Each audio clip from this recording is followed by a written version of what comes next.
Hey, what is up, everybody? As your friendly neighborhood BJJ podcaster, Raph Esparza, we are coming to you live right now. We are watching UFC Vegas 19. I hope you're having a great day. I hope you're having a great day. Let's chill together. Let's get excited. Let's grab some beers. Let's make some cheers. Hey, here's a good thing to do. If you guys like us, go support our friends over at Manscaped. I know it's backwards for you guys. But Manscaped, use the promo code VERBALTAP. You're going to get 20% off of whatever you put in your cart. Now, friends, countrymen, ladies, the demos tell me we don't get a ton of ladies, but that's okay. Very pleased to start off tonight's telecast with you. Excuse me. We've got Andrei Arlovsky and Tom Aspinall who are starting us off on the festivities. Here are the rules. If you guys give us a like and a share over on Facebook, we give you a toast on air. We give toast to those who get finishes within regulation, but we also give toast to you guys. For example, my best friend, Bobby, just showing up right now over in the Instagram saying, yo, much love to you, bro. It's good to see you, my man. It is always a pleasure to see everybody tuning in. What's up, Freedom Grappling Invitational? You guys are just in time to see a person who has the most wins in heavyweight history in the UFC taking on a young whippersnapper who just debuted in the UFC in the year 2020, who has a powerful amount of facial hair on the face going on right now. What's up, Abode? Hope you're doing well. We are also watching along tonight. What's up, Bobby? With the submission only series. I don't know if you guys are following along, but that is happening over on Facebook. It may be captioned as the Sin City submission series. They are one and the same, so we will be keeping an eye on that as opposed to just ignoring it.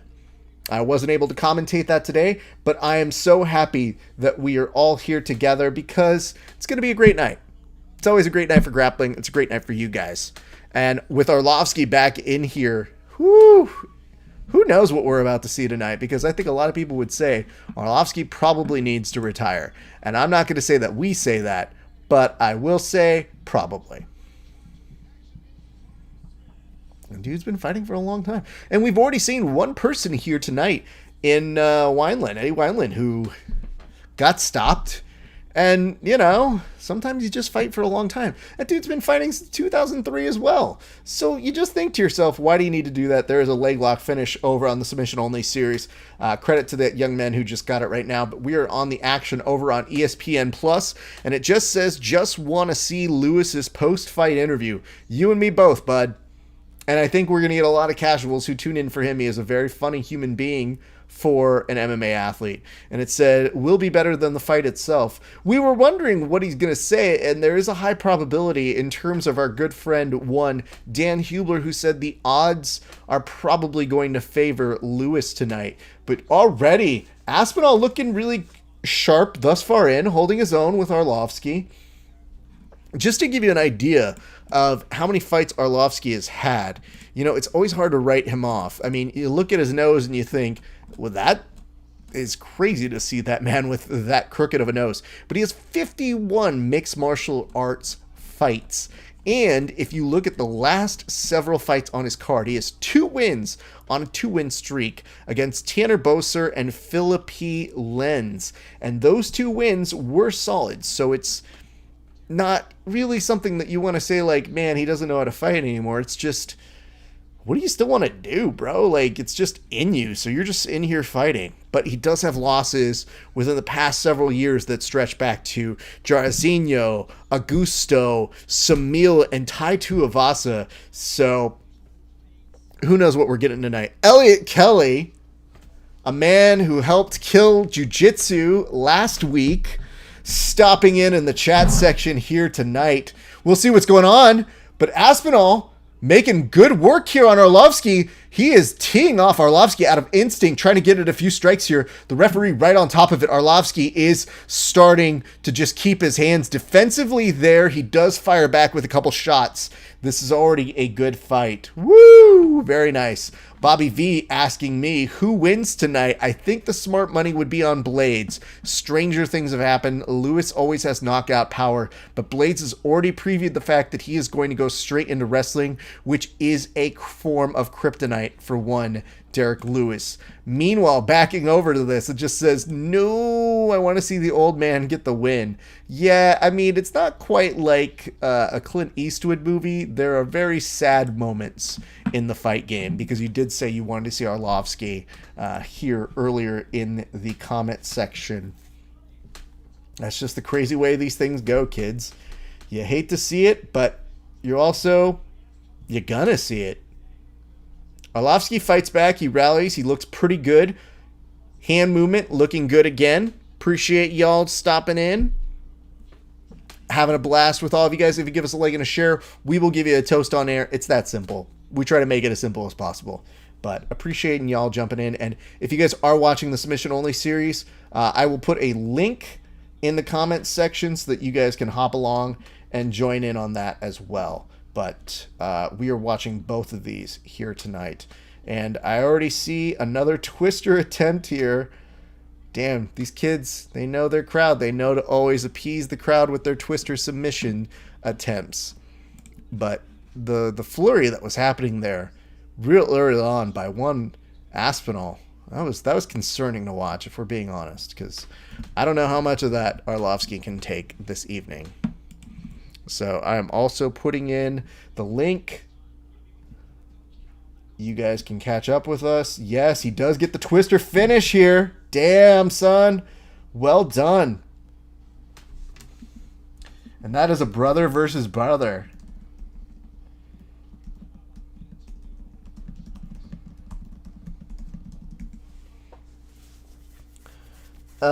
Man. All right, we're back to the efforts on the screen from one Aspinall, using good head control, posturing here on Arlovsky, who's just pretty much really gotten too much fired off here in the very beginning of the fight. I think this is Charlie Gilpin over on the Submission Only series, who is a friend of the show, has competed for a number of very prominent organizations, including Submission Underground, if you guys are watching that one as well. We already had a very solid beginning for this fight. 18 seconds left to go. But if you were watching, damn! The Submission Only series, the high octane movement here. Charlie Gilpin just got slammed down, comes back up. Kid's durable, but Jesus. 3 seconds, 2 seconds, 1 second. Buzzer happens now. We get a little bit of a break. We'll see how that comes along. As I said, if you guys give us a like and a share, we give you a toast on air just like we do the fighters who get finishes within regulation. It's a pretty simple process. I'm always happy to bring you along for it because fight night is a great night. So that's where we're at. We've been hitting this thing concurrently every weekend with the UFCs tonight. We are given a little bit of an extra bonus in watching the Submission Only series. We put a link to that, I think. Did we do that? No, we didn't press the button. But there is a link to the Submission Only series in case you guys wanted to go and join along with that. And you guys can find that in the comments section over on the Facebook. In case you want to go and follow along, you can see that there. Don't click on your screen. We don't have those kind of intellectual screens right now. What is up, YNG, Cremale, and A at Man? Thank you guys for showing up. We appreciate you guys. Throw us some comments, questions, concerns, hints, allegations, all of that good stuff. We only have as good of a show as you guys make it. So that's really my way of backing out of it in case it sucks. Because then I would say it's your fault. But who knows? Maybe we just make a good show. That'd be wild, right? Underneath, the gentleman who is fighting Gilpin has 2 double unders. Very nicely done. And it says, yeah, that is Chris Sunshine.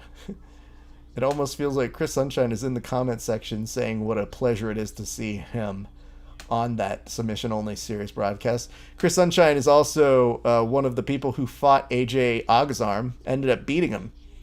So he should be appreciated for that. What is up, the Tomahawk T8? Great to see you. Thank you for joining us right now. We are watching both the UFC Vegas 19 and Submission Only series tonight over in an undisclosed place here in California, though you can read where it's taking place. Good shot read by Aspinall. Gets a great takedown on Arlovsky. Going in for the neck. This might be good. I think he does get the tap there. Well done by Aspinall. And, I think that Arlovsky was just caught off guard. That means we will be doing a toast to him, and it says, nice finish, weird choke. Yeah, I think it's just one of those panic situations where you get put in a position that you really just don't want to be. And Ben Folk says, that result will do just fine. Thank you. No hooks, damn. Hey, man, you don't always need hooks to finish a rear naked choke. Sometimes a good strangle will just do it. Hooks are usually a nice way of securing it and ensuring that you're going to be there. What is up, Pedrinho GF team? Congrats on the new space, man. Hope you're doing well. It's been far too long. Have not seen you in a bit. The other thing you forget is that just because you do like a little less beautiful technique, that you can't overcompensate it with a whole bunch of strength. Like, you still get a good submission on. A strong guy doing it, still going to hurt real bad. You will tap. So, just saying. Things to look out for when you are doing those jiu-jitsu. What is up, Dylan Pollock 1? Hope you're having a great night. We are thus far in. We just saw an amazing rear naked choke finish by the young up-and-comer. And I see a note here from LA2LB that says Arlovsky didn't defend at all. Yet Arlovsky had that kind of tap that you do in the gym when one of your buddies catches you, because definitely after he did that single tap of just... I have a few of my friends who tap like that, and it's usually indicative of, I'm so pissed at you. But he did the one tap like that, which I feel you do more in the gym, but it is a very clear way of saying, like, I shouldn't have lost to this. Which, sure, easier said than done, dude. You know? But, dude just puts a really good crank on. It's hard to get out of that sometimes, so. I totally understand. You know, it happens. It's a fight game. I think the real other question to figure out, though, is if are we going to see such thing as a retire word, or, you know, what is the next step for Arlovsky? Gloves are still on, so we'll see what happens next. But I do like this for a nice moment. It's a very, very huge moment for his young Aspinall. Oh, shit, I didn't know that Arlovsky was in the Equalizer 2. Good to know. I do remember that he was in the Universal Soldier movie, so there is that. That's so ridiculous. I didn't know also that tonight is officially UFC Fight Night 185. What is up, T-Wolves fan 1? I see you. Do you own a Fangs mouthpiece? No. Actually, don't roll with a mouthpiece. I used to a while back ago. Don't right now. What is Yehuda Apple Tree? That is a name, my friend. Meanwhile, on the submission only series, you are seeing Charlie Gilpin going into overtime. He's got an armbar here. It's looking pretty good. The stack is there, but he might be able to pump the legs and make things work for him, and he does look like he does get the tap there. I see the Shalom. Shabbat Shalom, is that what I'm supposed to say? I'm not good at this. I'm brown. We mostly just curse in Espanol at each other, so can't say I'm going to do it right. But either way, thanks for showing up. Let me see. This was the note. I was looking to see how many wins that Tom Aspinall had going into this fight tonight, because they did make a big mention that this was him coming into the UFC just in a year's time to do this. What's up, William? Oh, apparently Aspinall is saying he got hit in the eye and he couldn't see anything. And Bisping is complimenting his combination in the second round.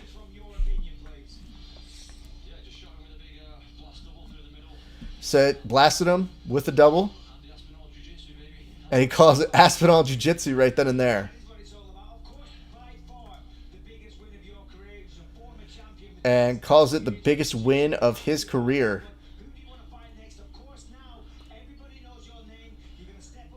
And so Bisping is saying, you know, hey, call out your shot, man. Call out who you want.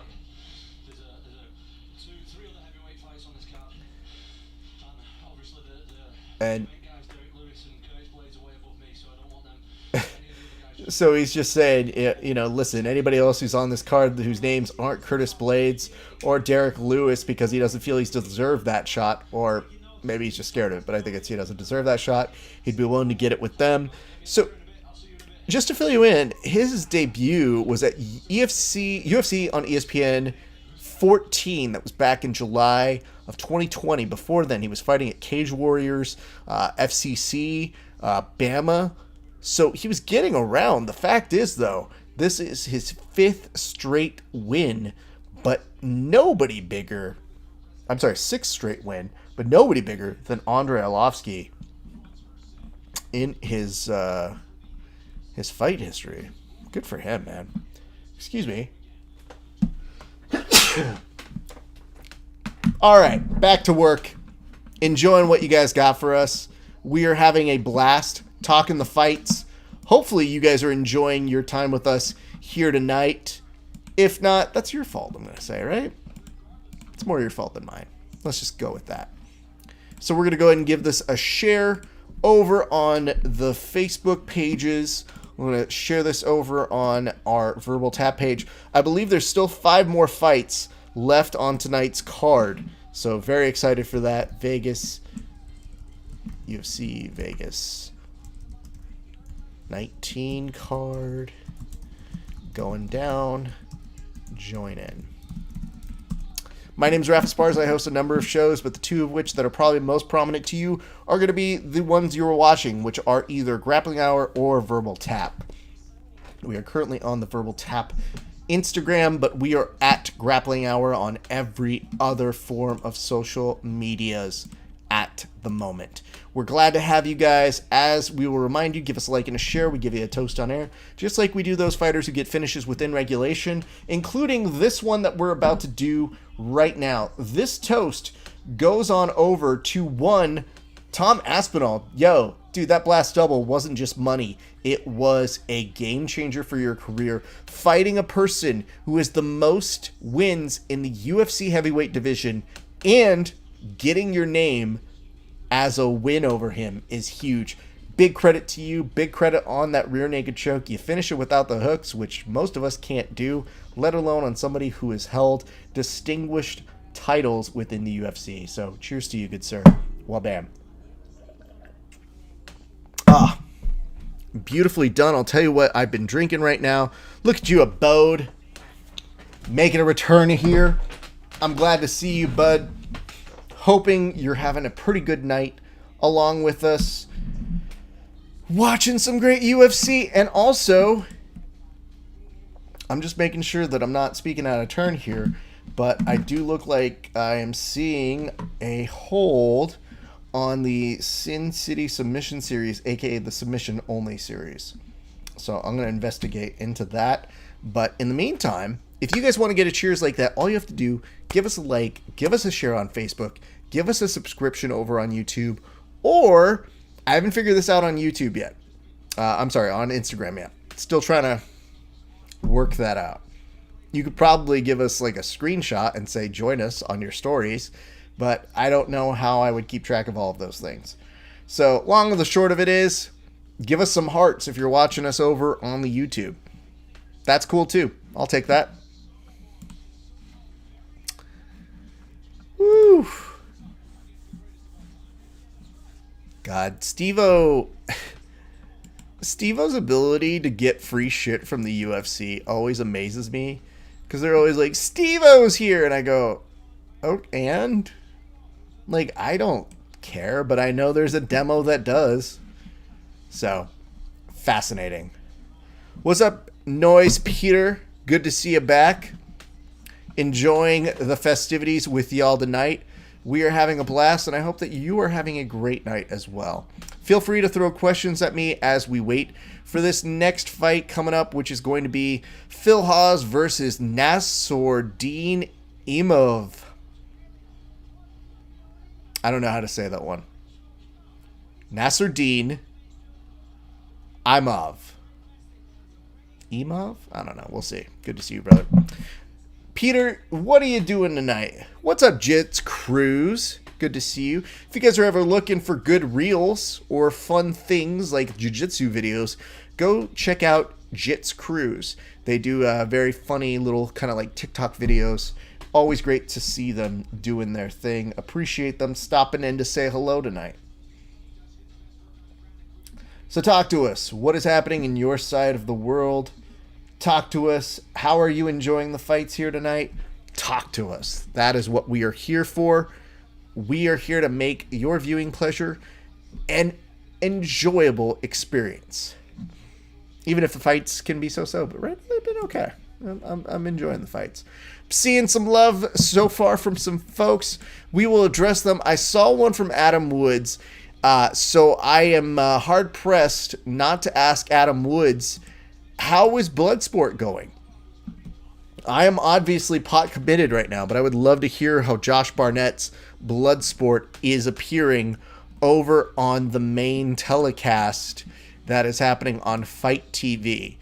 In the meantime, I'm pleased to update you guys on the fun that is happening, and Phil Haas is getting ready over in the warm-up rooms, back in his dressing room right now. So that's coming up next after the commercial break. In the meantime, though, we don't go anywhere. We don't take commercial breaks because we're real. We're so real, we just stick here and stare at you while they take commercial breaks. And we do not quit. We keep going long and forever. So tell me what's happening over on the side of Bloodsport. Would love to hear it, Woods. You are my eyes and ears on that one. Meanwhile, I check back in on the submission only series, which looking pretty good. I want to say, is that Gilpin again? Nah. They just have so many freaking blondes on this one, dude. Somebody just said show the crowd. I don't think you want to show the crowd as if you're going to incriminate them, but sure. But talk to me, peeps. Let's keep this thing rolling. Let's get some good stuff in here. What is up, Koala Buds? Sounds like a good pot-themed brand there. I don't partake, but believe me, our crowd does. So, hit us. What's going on?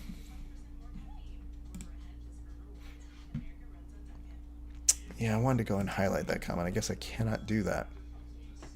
Oops. Oh, wow, look at that. Maybe only recognizable to Los Angelinos, but had a brief video chat with Bean of the old Kevin and Bean show. Oh, that's pretty awesome. My buddy was on a nice little chat show. Good for him, man. Glad to see that. Submission only series. We're at a takedown, including a little bit of frames here. Things are looking pretty good. I'll take your questions, comments, concerns, hints, allegations. Now is your time as we're in between fights and waiting for the next one to go on up. For you guys to ask me anything you've got on your mind. Feel free to throw me any question you got, anything that might entertain you. This is a nice armbar that we could be seeing right here.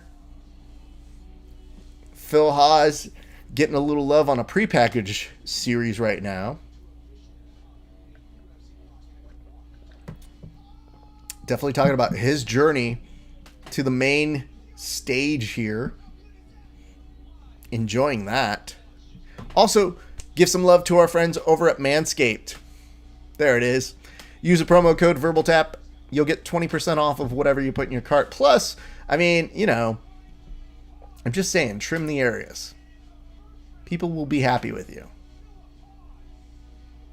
I shouldn't have to say anymore. I think you should know. If something's called Manscaped, you should pretty much have an idea of what that is. In the event you don't, I'm not spelling it out for you. Just go to the website. They'll walk you through it. Use a promo code VerbalTap. You'll get 20% off. Plus, some love to our friends over at Dodgy Collective. They're good people. What's up, Alma? And can't say enough good things about those folks. It looks like we're doing another commercial with them, so boof.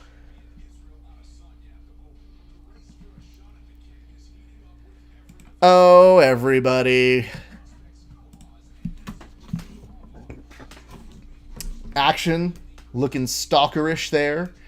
Over. Oh, dude was trying to hit a beautiful arm drag into a back take there. Did not happen for him. Instead gets pushed down. I'm going to have to start using that for my takedown defense. Somebody tries to arm drag me, I'm just going to literally push them the fuck down.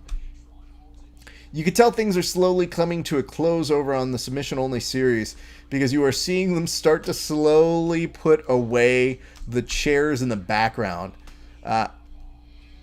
Yeah, they say his name too. Nasruddin Imavov is how I thought I heard them say it on the telecast. And that is weird AF. What is up, HC Burns 2005? Thank you for joining the telecast. My name's Rafa Suarez. I'm your host. And there is a tap with what looks like either a toe hold or heel hook. And I do believe that is Gilpin getting that one, who exhausts his opponent and will advance. Good for him, man. And again, the comment section just commenting about how great Sunshine is. Yeah, this is a bot that he has paid nicely for this sort of a thing. Boof. All right.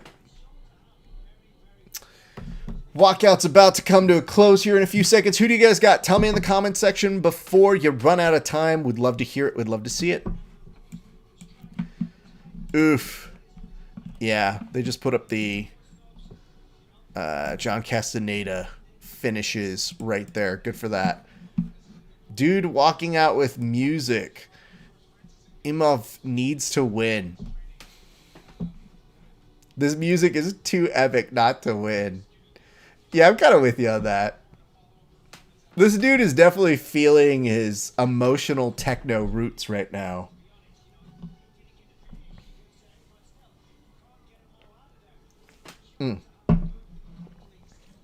Looks like I will be refilling this shortly. But don't worry, guys. I make sure to always have extra on the ready. Because that is the kind of producer, broadcaster, host that I am. The multi-hyphenate. And Phil Haas coming on out. Let's see what his music is right now.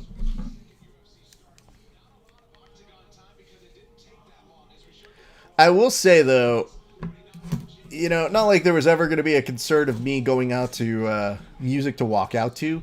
But the appeal of ever being a fighter without a crowd to do a walkout for has truly diminished any possibility of me ever being like, I'll walk out as a fighter. That seems fun. Now we're not even there. Now I look at that and go, no crowd? No. For sure no. So let's talk a little bit about fight histories here for just a second.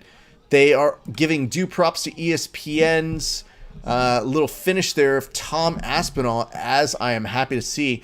And it says, why is there Phil's music so epic too? Is this the new trend? Probably.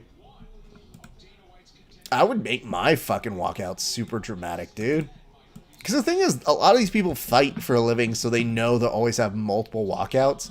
My epic walkout would happen once. Like, I have no interest in fighting, so I know if I did make the walk, it would have to be for one time, and probably not for any other reason. Phil Haas is also known as Megatron. So there it is. Just to walk you through a little bit of what we have seen from him in the past. He was on Dana White's Contender Series that was back over in September of 2020. He was also on the Khabib and Gaethje fight back in October. I'm going to come back here with the comments that I'm seeing and responses to them. But he is a Brave and WFC combat vet. He's also appeared at Bellator 222 on the McDonald and Gracie card. But he also dates back to the World Series of Fighting and a previous appearance on Dana White's Contender Series where he took an L to Julian Marquez. That is something to note because Julian Marquez is the Cuban Missile Crisis, as you may remember, Miley Cyrus's new beau, or could have had it all and fucked it up. Or as he said, I didn't fuck up anything. But yes, you did. And she might be your friend, but it's kind of one of those pity friend things, not like a real friend thing. It says Bloodsport 5 was like EBI with slams. Tremendous. That's good to see, man. Gotta do Halo. It throws off your opponent. Let's go, Phil. Well, if you're talking about his opponent, we need to make a couple quick mentions here. The fight action is going to go faster than I am able to talk. What's up, Morgan? How you doing, fam? It's good to see you, my friend. But Nasruddin, that epic walkout music was both like more Russian foreign than anything else, so I feel like you do almost have to go more for that. Imov is the Russian sniper. He is 9-2. His last wins. Apparently, this fight was supposed to take place at what looks like the first month of the year, back in January on the 16th. But he has wins over Jordan Williams, Jonathan Muner, Meshish Gluch. Oh, God, these are some terrible Russian names. But he beat up a lot of Russians in the past, just to let you know. But Jordan Williams was his big entrance into the UFC, and that came compliments of October 3rd, 2020. But if we were looking at the action in front of us, Haas is in the black trunks and Imavov is in the blue trunks. Meanwhile, there is a footlock attempt. There is a fallback. The action is very quick over on the submission only series, where a gentleman was looking at maybe like he was going to tap, but he didn't.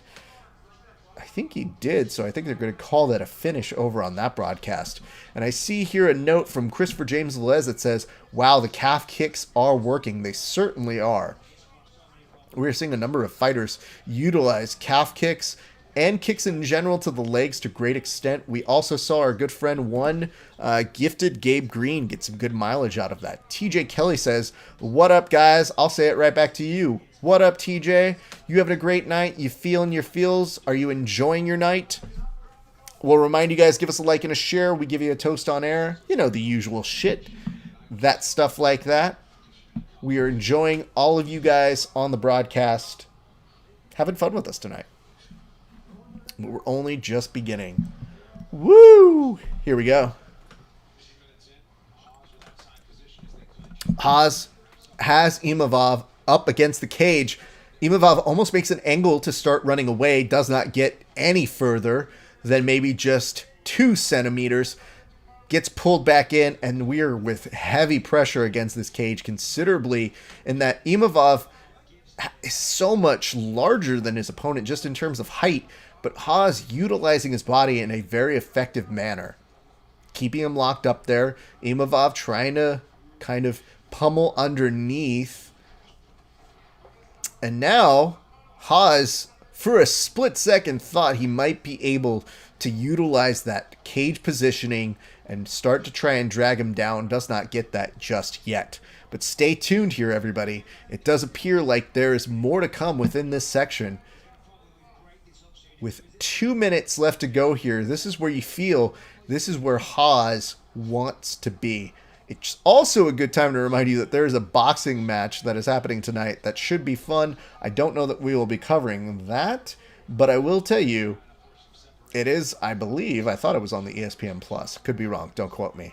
Back to the action. Haas now maybe with double unders. Doesn't quite get it. Has one underhook in.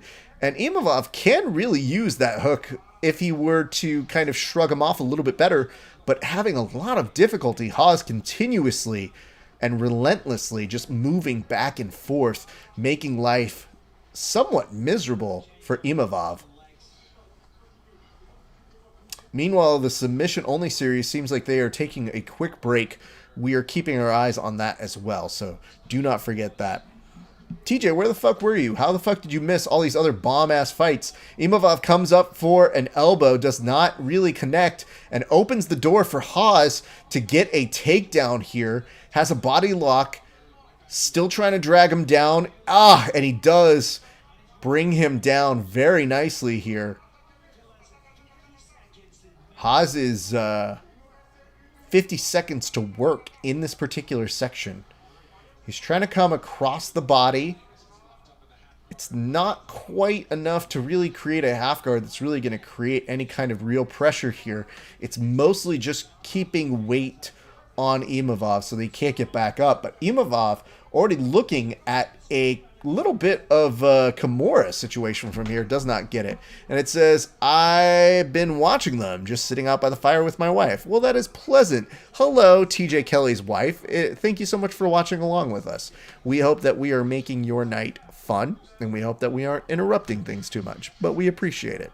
Also, for the Nielsen ratings, that counts as 2 audience members. Thank you. I just have to inform the FBI agents that are clearly watching this broadcast and sometimes get confused as to, this is what you do with your free time? The answer is yes.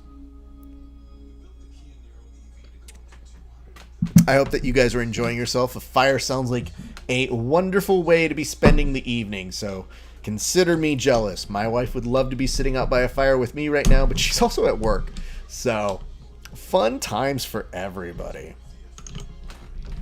So, over on the submission only series, they're getting ready. I think they're probably going to do a series of finals coming up next, so don't go too far. We're about to go ahead and fill this up. As a reminder, give us a like and a share over on your Facebook. We give you a toast on air. That's how simple we make it. We don't do anything too crazy. We make sure that you guys are covered. And I did see a couple shares, so we will get to them momentarily, but I want to make sure I'm doing my due diligence here. I see one from Woods. I love the fact that you said it was like EBI when you were watching Bloodsport with Josh Barnett as it's presented. I do want to see Moxley, and I do want to see Davey Boy Smith Jr. That sounds like a really fun match. We return back to the section. I'm also wondering if there's going to be a lot of catch wrestling in that. And I see a share by TJ Kelly. You were on the cheers list as well. We go back to the action. Second round.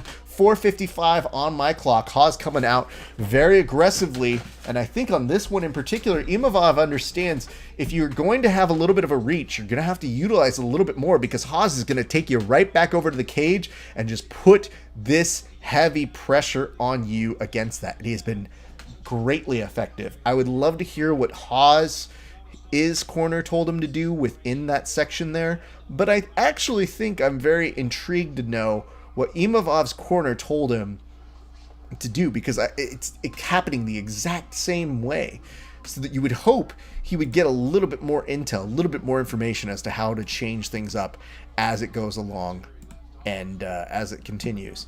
What is up, Jessica Kelly? Oh, thank you so much. Appreciate that. Look at that. The couple that watches this show together is a successful couple. I can't prove that. Let's just credit it to Oprah or something. We appreciate you, Jessica.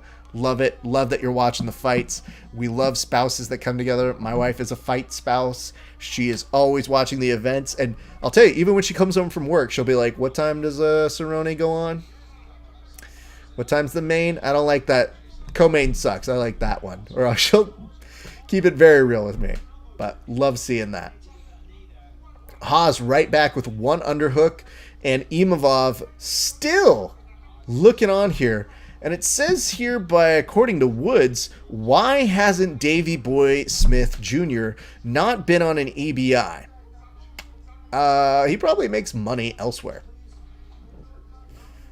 None of us really know how much money all the EBI folks make. So it would have to be out of love of sport that he would be dedicating a night to come train and do that for. Imavov slips right there. Intriguing to see how it happens. Gets a nice kick to create the distance. Haas not even phased by it. Coming in a little bit stronger there. Two brilliant strikes by Imavov. Finding a lot more success with his hands right now. There's 2:40 left to go. We're just at the midway point. We're wondering if we're going to see maybe a little bit of a switch in momentum here. Haas feeling it and gets the takedown. This is going to be crucial for Imavov to get back up. However, he is literally right on top of him. I'd love to see him wrap the legs a little bit more here, but instead he's going to start just putting that kind of pressure that's going to secure him a great stance. No, instead he sifts on over the back. I thought he was going to try and pressure their head and stay right in front of him. As Christopher James Velez, though, does put it, nicely timed takedown. I would agree with that. Almost there. He's trying to break apart the arms. There's 2 minutes to work here. Haas pulls in his left leg to get a hook as to drag him down a little bit. Nothing doing here. Both of these guys are essentially just stuck like a video game that is continuously on pause. However, Imavov looking again for that Kimura. This could be very nice if he's able to create a little bit of distance here. Christopher James Velez is asking for a Kimura trap question mark. The problem with that is he needs more space. Without the ability to create that distance and almost get that circumference there, that's not the world's best maneuver. Though, given all things in that particular predicament, one of your better options. Just didn't work for him in that particular scenario. As we see here, Haas now in the half guard. For some reason, I thought we were already into the 3rd round on this one. We unfortunately are not. This is how long we have seen this fight go on, and Haas is clearly running away with it, at least on the judges' side. Imavov is going to need either a huge rest of the round, a knockout, or something major to happen in the 3rd. Haas staying on top of him, not letting him back up, but really also not putting too much on him. Almost does a little bit of that dirty grappling where he's keeping the glove above. However, nicely done here. I like Imavov coming in with a few elbows from underneath. That's a smart idea. Haas could very easily transition here into a mount position, but I think he likes the amount of pressure and how awkward Imavov seems in terms of getting anything out of this. I mean, just the way he's climbing up the body, you kind of get the impression he could probably work on some submissions here, but instead it is a wrestler-esque pressure that he is maintaining. Yeah, a jiu-jitsu guy would see this and probably think head and arm choke. He's not taking the bait. He's mostly staying in this position, and we exceed the time for the 2nd round. Haas giving him nod like, yep, did pretty good there. Well, I don't think any of you would say that this is not 2 rounds for Haas. If you are in the corner, though, of Imavov, what do you tell him? I think it's tough. I think the corner would 100% tell him, keep your distance, create kicks, keep him a little bit further away from you. I think the difference is that you have seen Haas has timed some of those kicks with really good takedowns. So it is a little bit of an iffy situation. What is up, It's Wojo? What does It's Wojo mean? That is confusing to me. But here we go. Yes. Appreciate y'all tuning in here tonight. Knee on the shot. I mean, if you've got great timing, like knocking out one Ben Askren from Street Jesus, thank you, then all the more power to you. It is tough to pull off, but honestly, maybe not a bad idea. We'll see what happens here. Nice kick. We're already at a kick.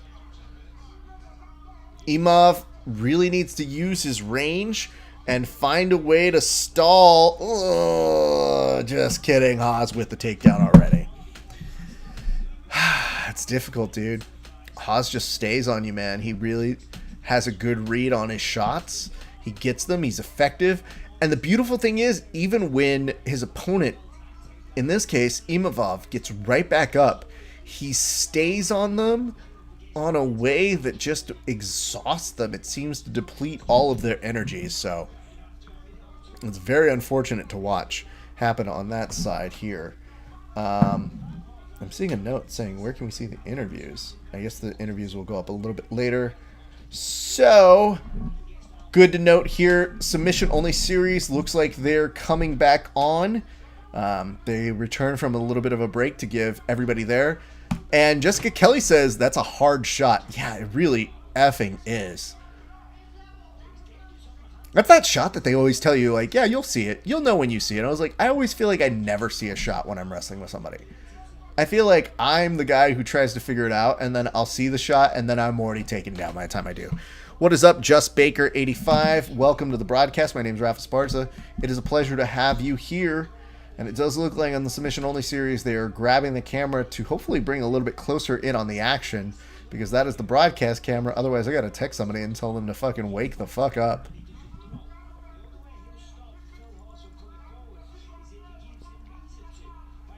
Anyway, talk to me about your night. Hopefully you're having a good one here. I'm appreciating all of you joining in on this evening. We're having a very fun evening thus far in. All right. Again, Haas so good at just getting him up against the cage and kind of eating that clock there, dude. And I do think that Haas may be a little bit tired now, too. He's probably going to try and get a few shots in here. That right hand underhook creating a huge problem for Haas. I'm sorry, not for Haas, for Imavov. Imavov tried to come in for a guillotine there, does not get it. Meanwhile, on the submission only series, it looked like there was a footlock attempt, almost a heel hook, that he was able to get out of. Nicely done. A referee, or I think that actually might have been Michael Bisping there, talking about the not grabbing the fence. Just 2 minutes left in this fight. It has not been huge, but here's some good news. You are seeing some signs of life out of Imavov, who has gotten a few of these shots in between, kind of breaking apart from that clinch that he's gotten him in those sections. He's coming in with some heavy hands, and he's starting to clip him. However, oh shit, he might be able to get a knockout here. He's got 90 seconds here. A lot of stuff can happen. Haas still does have his wits about him, but he was looking at the corner, and yes, Imavov is coming in. He has a great clinch here. He comes in with a couple elbows. They don't find a home. Haas is completely in on instinct on this particular side. You do see that Imavov loves this kind of short choke that he gets from that corner, almost trying to make it as a substitute for a guillotine here. But yes, we are seeing some signs of life. This could be very, very well impressing for Imavov, but there are 53 seconds, so he's going to need to make a huge impression with just a short amount of time to get the finish here. And LA2LB says Dana White hates this style. He does. Dana White is also, remember, not a fighter. There is a fantastic article. Oof. Some of these elbows, I fucking hate elbows. Some of these people might do well to read an article from Mac Danzing, friend of the show, who says that Dana White, oh, that knee was so nicely done. I'll talk a little bit more about that Mac Danzing article in just a second, but Imavov coming in with a few shots. There's 15 seconds left to go. He is coming in, nice uppercut there. He is coming in another again with a right hand. And Haas takes him right back to the cage to tie him up. And that should be enough to secure Haas the win. And Imavov keeping his hands up as if to say, can you believe this guy would do this? The issue that Imavov has here is he seems frustrated by it. However, he didn't really have an answer to it. So it's really not our fault on that one. Back on the submission only series. Excellent pass here by a young man. Looks like another one of the Rosas coming in for a little bit of a Darce. He has a shot here. Dumps him back over. This could be solid. Instead, gives up that Darce. Now is coming on over for a hook and may start to work to take the back. Or, as Christopher James Velez says in regards to that fight, wow, what an end to that fight indeed. It's about as good as it gets. I mean, we kind of previewed it at the end of the second round when I said he's going to have to pull something off pretty epic here. And he did. Congrats to him. I think it was the break-aparts that he was having. I think when he finally figured out, like, listen, dude, I'm probably going to have maybe 3 seconds at a time, if I can't win the pummel battle, to maybe just push him off me. When I have those 2-3 seconds, I have to come with overhand rights.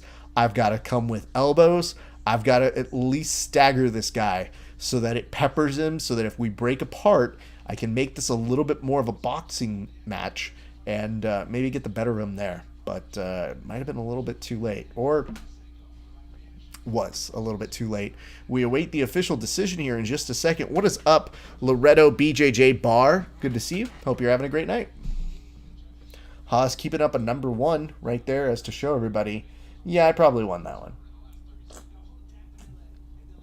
But here we have it. I'm going to go ahead and do a couple little notes here. Yes, Phil Haas does pick up your win. It is 28-28. Interesting. 29-28 and 29-28. He gets the majority decision. 28-28. I don't know about that. The even score. Yeah, Christopher James Liz, you're bringing up, how is there an even score? I think that they might have just said that at a certain point that Haas didn't do enough in maybe one of those rounds. Like he wasn't doing enough offense, that he was just keeping up against the cage.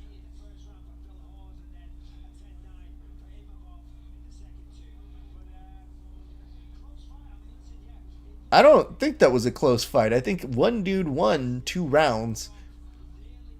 That was pretty straightforward there. But yes, even how is probably the best combination of words to describe what it was that we just saw there. I guess I'm a little baffled here myself. Anyway, what's up, Jennifer? Thank you so much for giving us a like. If you give us a like and a share, we give you a toast on air. It's as easy as we make it for anybody. And it says, proof anyone can be a judge. True. But can they do it well? Not necessarily. You know what it is? It is kind of reminiscent of every so often when you would see Paula Abdul on American Idol talking about people and a singing voice. And you think to yourself, Paula, we love you, but who are you to talk about my singing voice? Do you know what a key or a register is? I don't think you get to talk to me about that. We have Phil Haas talking with Bisping right now. We'll give you a recap of what he is saying to him at the moment. Meanwhile, in the submission-only series, they are at overtime.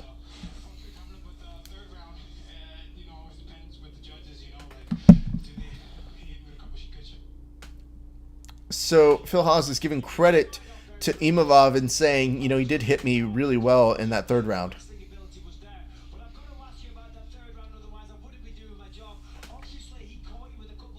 And Bisping is saying, you know, he caught you with a couple of those elbows. And how stunned were you? He said, I wasn't hurt enough to go down, which actually is probably the best answer to come up with if somebody's asking. You won the fight, but you got hit really hard. How'd you feel? Phil Haas is basically saying, new year, new me. But that he's not going to go out like that. Bisping is asking, when can we see you back in there?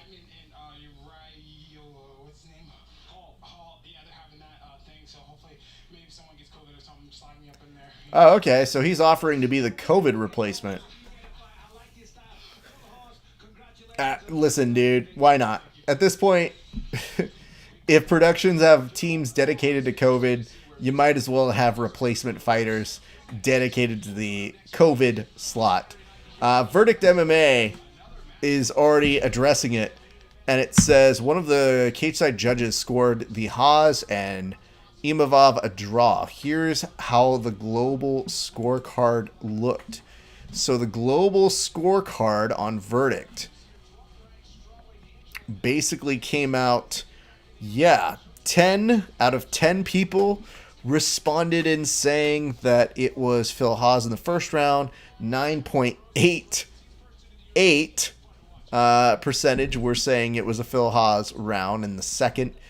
And, everybody kind of unanimously agreed Nasserine had the 3rd round. So everybody's confused, but there you have it. Christopher James Liz pointing out, hoping someone gets COVID. I mean, listen, tonight's fights were supposed to have 15 fights on the card. Do you understand that in the middle of the week, I looked at this card and said, holy fuck, am I going to be here for 15 fights? And then I said, there's no way. I'm not going to be here for 15 fights. I'm going to take a few off. Well, guess what? There was not 15 fights. Even when they went full steam ahead tonight, they still thought to themselves, oh, you know what? Back spasms. So, stranger things have happened. And it said, when I got hit hard, it felt great. Best time of my life. LOL, he should have said that. Yeah, no, that's true. You know, listen, dude. The thing that hurts me on these broadcasts is that you want to judge Bisping for it, but it's such a thread that all of the people say the exact same questions. Joe might be the only one that varies it up a little bit. So that tells me how much they're actually coaching their talent in their earpiece to say certain things. Because when Bisping is like, hey, you did all this and whatever, and it's really just the producer in their ear saying, hey, you fuck, ask him about this. So I try not to judge too harshly. It's a very difficult job to do. But at the same point, whenever they get to that, who do you want to call out? COVID, motherfuckers. You've been taking everything I've been working for. Like, that's what it's doing. Imagine 15 decisions. I will not. No. As it was, we started late today. And I was just fine with that. TJ Kelly, I agree. Thank you much. Appreciate that, bro. It's just, listen, dude, 15 fights is a lot. But I understand the method of it because people came in so fat for this one. Could you imagine, though, if that dude who ate too much salmon, what's up, me story, had been allowed to fight tonight? What would he had the night before the fights? Like, if you got away with making it already fat, what would you do? Like, how much more food would you eat? And how much more fat would you be the next day? Is, I guess, really what I'm asking here. Because if you're blaming that shit on salmon, I gotta tell you, dude, salmon is what I eat to stay maybe a little skinnier.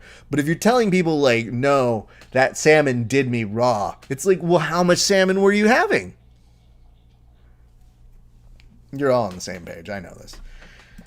How much does it cost to have producer Raph in my ear? That's a good question. A bit.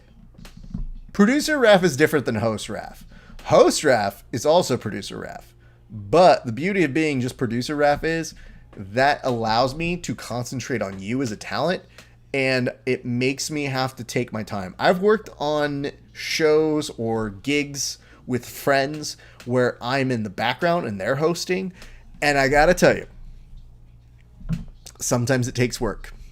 Sometimes you gotta teach them how to be a host, and you know, it's not easy. What is your fighter nickname? That's a good question.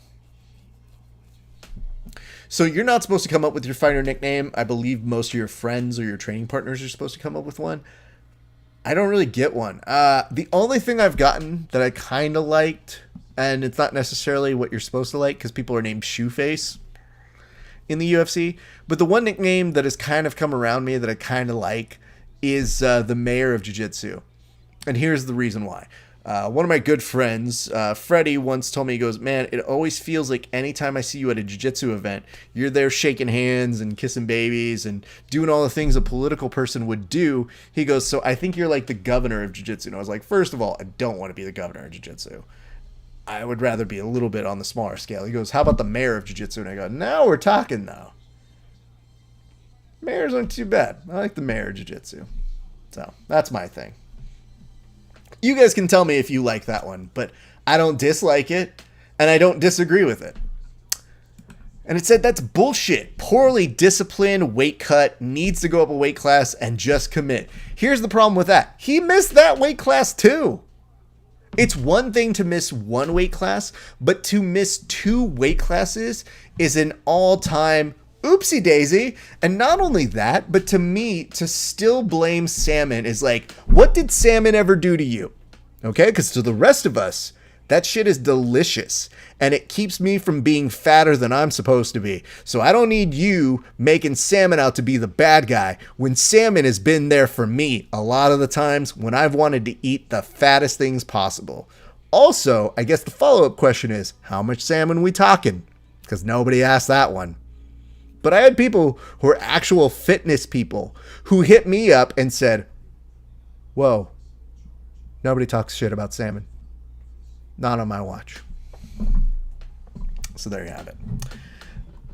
It says, I feel like I would be more motivated. Your fighter name would be Easter Island because you got a big head.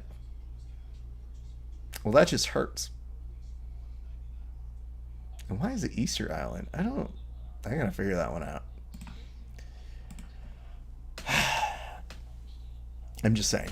What's up, Bet? What's up, K Whitaker 999? On the submission only series, it looks like they were at the finals, and Charlie Gilpin is there. I don't know who the other gentleman is. I got to see a look at his face, and we'll get back to that in a second. But good Lord, coming over here blaming salmon. What a fucking day. That shit made me laugh so hard, man. I don't think I've laughed that hard. The only thing that made it worse was the fact that the dude's name is Raphael. So you know how sad it is mentally for a person who is named Raphael to see that there is a headline that says Raphael did not make weight, because it makes me think, what did I not eat today? Uh-oh. That's not good. The giant head statues on Easter Island. Well, okay. Does anyone not have Boa Constrictor by submission? I don't know. What is up, Arturo Reyes? Good to see you, my friend. Thank you for joining along on the show. The gentleman who is fighting Gilpin is in on a little bit of a Kimura trap or armbar. Is he your favorite Ninja Turtle? That's actually a great question. I like all the Ninja Turtles, dude. The only thing I recognized as a kid was that I was not Michelangelo. Because Michelangelo took shit way too easily. Growing up, I loved Raphael, or Raph, but I was always in charge. So I understood where Leo was coming from, and I always had to be the inventor. So I kind of got Donatello too, because I got smart guy as ascribed to me too. I kind of get a little bit of a mix of all of them. Though in my older age, I'm way more Michelangelo. But as a kid, I had too much responsibility. What's up, Quentin? How you doing, fam? Are we going to see a WWE BJJ submission from you in a month? It's about that time. Get something good going, sir. I expect to see it. You can't have a nickname like the Hitman and not produce something good. Just know that. It's a lot to live up to.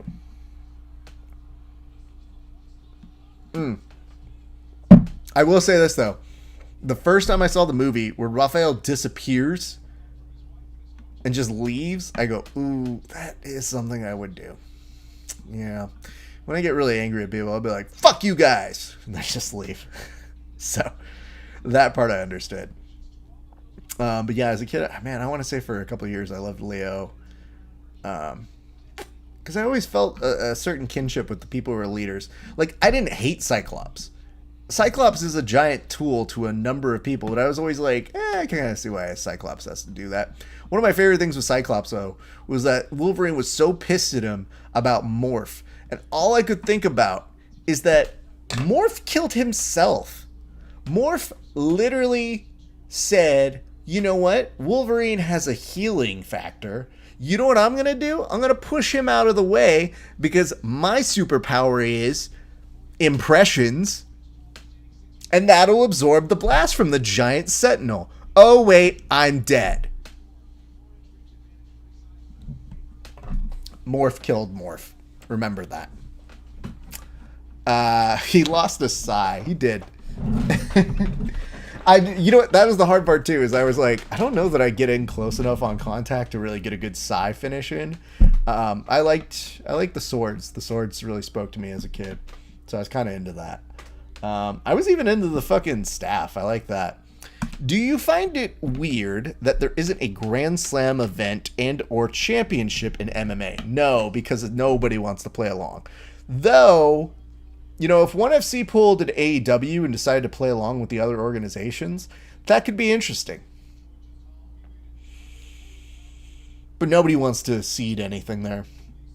It says, dude, my favorite Wolverine moment was when he cut off Cyclops' roof to his car and made it a convertible. Yeah, I mean, the hard part when I was growing up as a kid is I always go, all of Wolverine's character development is just being the coolest. Though I did like that one. It's like, what does Wolverine stand for? Whatever everybody else hates. Oh, okay. Yeah, he's that guy. I made him a convertible. You know, like all that shit. That did make me laugh as a kid, though. My buddy and I quoted that. I recently made a joke about the animated series, and the showrunners retweeted it, and that shit geeked me out. I loved X-Men the animated series. Just love. Like that and Batman the animated series. Ugh, so good. And it says, also, Wolverine is the most aggressive Canadian. I think that is true. We are off to the races right now. Olnick is in the red trunks. Dacus is in the black trunks, just to let you guys know what is going on that side. All right. And Olnick pushing up Dacus against the cage. Dacus was trying to head position back on him a little bit there. Does not get too much there. Now they look like drunks. Oh, Olnick already trying to drag him down. Dacus. Ugh. Yeah, this is the shit that gives me nightmares and thinking, like, this is why I don't want to pull guard. Dacus is not playing around. Olnick covers up, recovers just enough time. Ugh. It says, is Cable the time-traveling clone son of Strife? That is a good question. There is so much between Nate, Cable, that I would love to re-catch up on, because I get confused on some of those storylines now in my older age. Like, I have now gotten to the point where I was like, who's Nate Gray? Cable, what did he do? I know he had to come back. Scott Summers, Jean Grey. Oof. Ooh, Dacus is teeing up on Olenek, and Olenek is probably going to get stopped here right now. Is that Herb Dean on the call? Yeah, Herb's probably going to stop this in 3, 2, 1, and yep, that's a stoppage right there. Christopher James Velez, what's up, Justin May? Yo, Justin, let's chat here. You need to chill on your lifting. Chill the fuck out. The rest of us are trying to get in some good sessions here, and we don't need you showing how in shape you are right now. It's some bullshit. Okay? I'm out here trying to get maybe a good 25 push-ups in, trying to get my fitness in. I don't need you showing off how much you're benching. Too much. The rest of us are trying to live normal lives. Thank you. Probably. Anyway, a couple comments here. The latest one says, finish from Christopher James Velez. I literally saw one of the last things of you lifting weights. You put up this fucking photo of you, and I was like, you stop that. That's a bullshit, sir. You can rest assured that if you and I are ever rolling, I get a foreign object, and I will cheat. Oh no! Olnick was trying to fight a ghost afterwards. No! That's the shit that makes you feel bad. Anyway, throw your questions, concerns, comments, hints, allegations at me. I appreciate you guys. All except Justin Maine. Dead to me. You know what the worst part is? This is what I hate about the whole Corona thing. Because out here in Cali, you know, we're not quite at gyms opened officially, but we have people kind of doing their thing. And all I can think of is, are we canceling beach season again this year? Because my body is not ready for beach season, if we are being honest. What's up, Tim? I think the UFC should hire Spike Dudley for International Fight Week and have everyone in the roster slam him. That's mean. What has Spike done to us, dude? There needs to be a new Spike Dudley. There's got to be somebody who's a jobber that we can send now. I feel like Spike has done his time. What is up, Bung Bram? MMA? What does that even mean? Tim Clinton, glad to see you here, my friend. It's a pleasure to host you guys. My name is Rafa Esparza. Host a number of shows. the most prominent of which that you guys are probably the most familiar with, Grappling Hour and the Verbal Tap podcast. We are doing a fight companion here on the Grappling Hour, and for those of you on the Verbal Tap cast page, it is a pleasure to have you, except for Justin. Justin is dead to me. That's because that dude be lifting too much weight. So let's say this about Olnick. I feel like the era of him getting those I'm in mount, but I can Ezekiel you kind of things, I think we're good on that, dude. Like, you're old. You don't need to do that shit anymore. Because now they figured you out. It's not even that they're better at jiu-jitsu than you. They just figured out they need to not indulge in going into your half guard, your sweeps, and instead just punch you in the face. And that shit is the stuff that makes me nervous. But I'm kind of hyped to see this kid do a post presser right now. It says Leon Ruff in NXT or Cheeseburger in ROH. Cheeseburger is actually a really good choice on that one. I'm fine with that. This is, again, a finish. We've only had 2 decisions tonight, and that's not bad. We still have 3 fights. Friend of the show, Derek Miner, is about to come up in a few minutes. He is taking on Charles Rosa. And then you've got Ketlin Vieira versus Yana Ketsuka. And then in the main event, Curtis Blades and Derek Lewis. But right now, all of the eyes are on Chris Dawkins, who seems pretty stoked. And he said this is exactly what he planned for. Oh, look at this. Yay, it was about time we got a bot that showed up. Want to become famous? Buy followers, primes, viewers on 8 big follows. Bigfollows.com, by the way. That's where the action's at. KDLA 23868902. How many followers do you have? Because the answer is probably not a lot. But we appreciate you for being here. And guess what? We are going to shit on you for the rest of the show because we have this comment here. So have fun. Go spam everybody else. No one is going to bigfollows.com.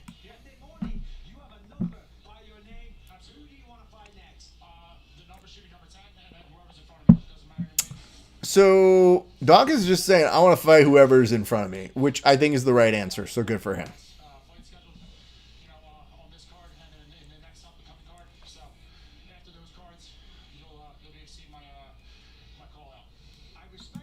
Have you ever worm guarded somebody? Yes, I have. Not well, but I have learned how to stall people in worm guard.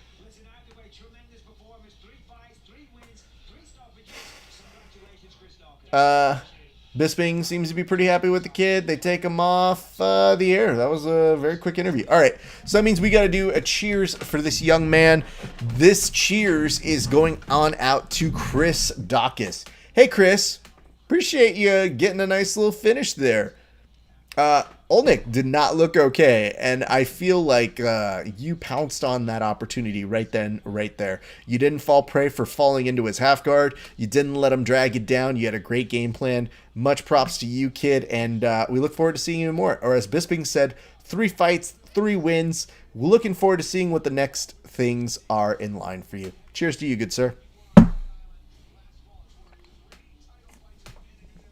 Ugh. So on March 6th, it looks like we're going to have a triple champ sort of situation coming up. I'm looking forward to that.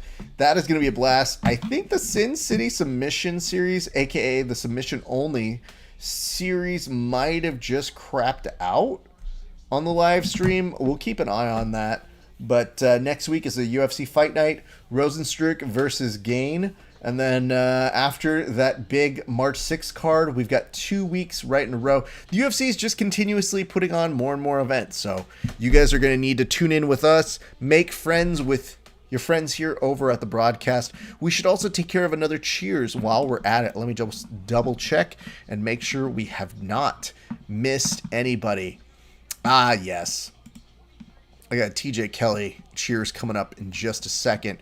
I will do that momentarily, but I'm also going to go on over to the Grappling Hour page, and I'm going to share this on my personal Facebook page so that people know to follow along with us. But in the meantime, do you ever shotgun? As in the beer? No. Do you see how long I'm on air? Do you understand how bad of an idea that would be? Like, if I were to shotgun beers and then still try to do some play-by-play, or even do a joke, or do an impression, it's not going to go well. So we avoid shotguns, but I welcome you for talking about it. What's up, Jay Battles? And it says, if I have to see this MGM sportsbook commercials, I'm going to lose it. I'm not getting those, Tim. Every single commercial, yeah, I get completely different ones. Jay Battles, how have you been? Dude, it has been a bit. I have not seen you in a moment. How is training going for you? Let me know in the comment section. Hoping you are doing well. But yes, in response to your question, no, I think it's for the benefit of the telecast that I do not shotgun beers. Also, I don't really shotgun well. I found that out when I was like starting to drink. I drank later than most people. And when that did happen, they're like, shotgun a beer. And I was like, I don't. They're like, once it hits your throat, it's fine. Just like let it like loosen up your throat. And I was like, this sounds like terrible advice. Also, I'm not that interested in that. So nice little beer. Kind of serves me well as we all get together and we have some festivities. Also keeps me from being a true alcoholic. Like, this is really my drinking of the week. I don't really drink any other days except for you guys. That's how much I love you. Look at this. What's up, Chef-tastic? Good to see you. We're watching some UFC Fight Night Vegas happening right now. Alma giving some cheers to us. We give cheers right on back to you. Wabam. So much great stuff happening here tonight. Appreciate y'all. I have to give this a share over on my personal Facebook. That is what we are doing, and then we continue on from there. But throw your questions, your comments, your concerns, your hopes, your dreams, your aspirations at me in the comment section. I will address as much of them as possible because we're an interactive show, and if the show sucks, it's partially your fault. It's just the rule. It's not my problem, you know. The boxing happens tonight at 10 East Coast time, so that's 7 p.m. Best Coast time. Good to know. If you guys haven't seen my interview with Andrew Wiltsey, you should go check that one out. It is a great interview with him in talking about his upcoming match with, wait for it, friend of the show, PJ Barch. I think that's going to be a fantastic match. So very much looking forward to that one. That one is going to go on the Who's Number One card. Flow Grappling putting that one together. Join us for the main card of UFC Vegas 19. I'll take your questions as long as I'm on air. You got your judo orange belt. Congrats. That's fucking awesome. I am not doing stand-up with you ever now. That is that's just amazing. That's a great accomplishment. You should be super proud of yourself. I love it. I love everybody going out there learning some judo. For me, I've just tried to learn like a little bit of wrestling to get by, but I am not by any means good at wrestling because I feel like you almost have to have one of them.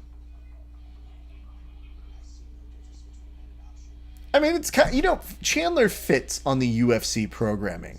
It is really dope to see him now here and having a blast. I can get behind that. I also want to give you an update on how Dan Hubler's picks have gone. So, Hubler tonight picked Blades. So, we're still waiting on that one. But Hubler also picked Chavez, who did not pick up a win. So that's a little unfortunate. But that was more by decision, and it was a catch weight, so I see that. And then he also was going for the one mullet in Nate Landwehr, but he did come in to eat crow for that one. But he did pick for you Firas Zarabi, so his brother. So pluses and minuses here, kids. Dan Hubler looks like he could go just 2 for 2 or 2 out of 4 tonight. What's up, Nate Jitsu? Hope you're having a great day. They'll be transitioning to the next set of fights shortly, but we have 3 fights left for this evening, and that is the task, the job in front of us here tonight. I hope that you guys are having a great time. I am. Not going anywhere. My dog is sleeping, so that's how you know she is enjoying her night. But yeah, Rosa and Minor coming up in just a couple minutes. So, good time to remind you guys, give some love to us over on all Grappling Hour pages. We're talking Grappling Hour on Facebook, YouTube, Twitch, Twitter, Periscope, Apple Podcasts, you name it. Come to follow us on all of those main pages. We love it when you guys interact with us. We have some excellent interviews that are coming up sooner than later, but do not sleep on the types of interviews we did. We just interviewed this week, not just Andrew Wiltsey, but our good friend Fernando Padilla, who just won at the LFA at LFA 99, got a decision win. Kid's a monster. I love that guy. Such great energy. So, cheers to him. I also got to do a cheers right now on over to friend of the show, one Adam Woods. This toast goes on out to Adam Woods. Adam Woods is the person who said, hey guys, I know you want to do a Hangover 4. Don't. So on behalf of all of us, Adam Woods, thank you for mercifully killing that franchise, because honestly, we just needed 1. We don't need 2. We don't need 3. We're good. Appreciate you. I feel like, though, for the rest of the night, all I'm going to keep saying, though, is want to become famous by followers and Prime's viewers? Bigfollows.com. This is so stupid. And for the love of God, if I find out any of you went to bigfollows.com, I will insult all of you. Look who it is. It's my nemesis, Billy Jitsu, out here with his good eating habits and his massive Hulk-like strength. Billy, pleasure to see you. Have you gotten back to training yet, sir? Tell me. Just see it go for it, Raph. It's terrible. Lewis and Blades coming up very shortly. We got 2 more fights before that one, but we're making our way all the way through. What is up, Surgeon Merrill? Pleasure to see you join us. Unfortunately, no. Damn, dude. I have so much respect for you, and I want you the week after you come back to jiu-jitsu to get one of the first rolls with you so I can beat you, because I feel like this is the Billy that I really will have a competitive roll with. But once you get your wits about you, it's not a good day at the office for me. So I see a vote here for one Rosa, so that's good. But Billy, I'm glad you're staying safe, though. I know how tough it is. It is hard out there not doing jiu-jitsu, my friend. And you are not alone. There are a lot of people who are cutting down a lot of their jiu-jitsu, if not all of it. I would say, though, if you are looking to train with people who are like-minded in terms of taking this pandemic seriously, you might want to check out the website downtoroll.com. There are some folks who agree to just staying within a small bubble. You, of course, have a family, but it is an option. And some people host, and then they have dedicated training partners who dedicate to just training jiu-jitsu. So downtoroll.com, a good thing to note. Well, speaking of Nemesis, look at this. Richard Areola. I don't know if you guys know this, but Richard Areola has a gym. It's out in Orange County, and they are now offering, I think on a link, he could correct me if I'm wrong, but they're actually offering some striking right now, which I think is pretty good because Rich, I think, has somebody who is helping to teach that class, which is great because I don't think Rich has hands. So I'm just going to put that out there. But I'm so glad to hear that they're offering strikes to people. So look into that. Much love to those folks. I know that you're going for Rosa, Christopher, but Derek Miner has been a guest on the show, so I got to go for Miner. And yes, it is known as at hybrid underscore HQ. The hybrid is not just for the boxing. The hybrid is also for the hybridization of both jiu-jitsu and wrestling, but not pro wrestling because he really is not good at that. No evidence of any of the Areola brothers being good at pro wrestling. Zero evidence. All right, Derek, let's see you pull off something here tonight. Derek very nicely gave us his time earlier in the year. I remember, I want to say it was about several months ago, that man was nice enough to give us his time after getting a sick finish within the UFC. And if memory serves me correct, he had an amazing guillotine choke at UFC 178 all the way back in September. And dude's cool, man. I mean, he had a loss against Grant Dawson back in February of 2020. But since then, it looks like he has been working consistently on finding his way back into the cage, and we see him here tonight. So I hate to go against you here, Christopher James Velez, but that's what's happening. Meanwhile, Richard is saying, where is the respect? Respect is not given. It's earned. You, above all people, should know that. Oh, look at this.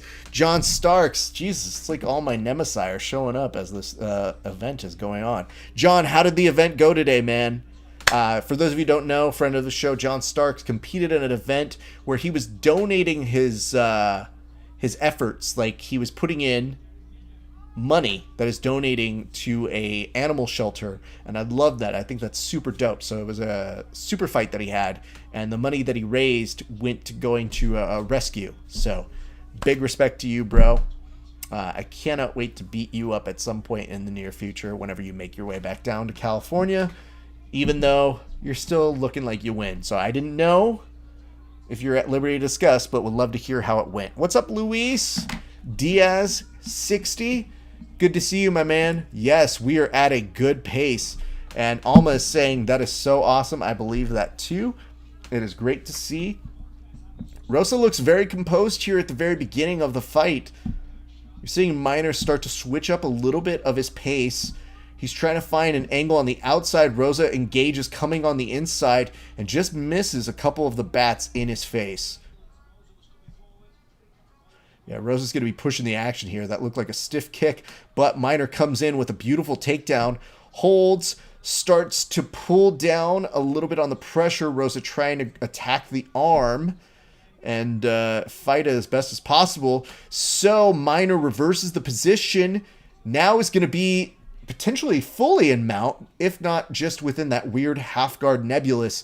Rosa immediately goes in and does start to get at least a guard back.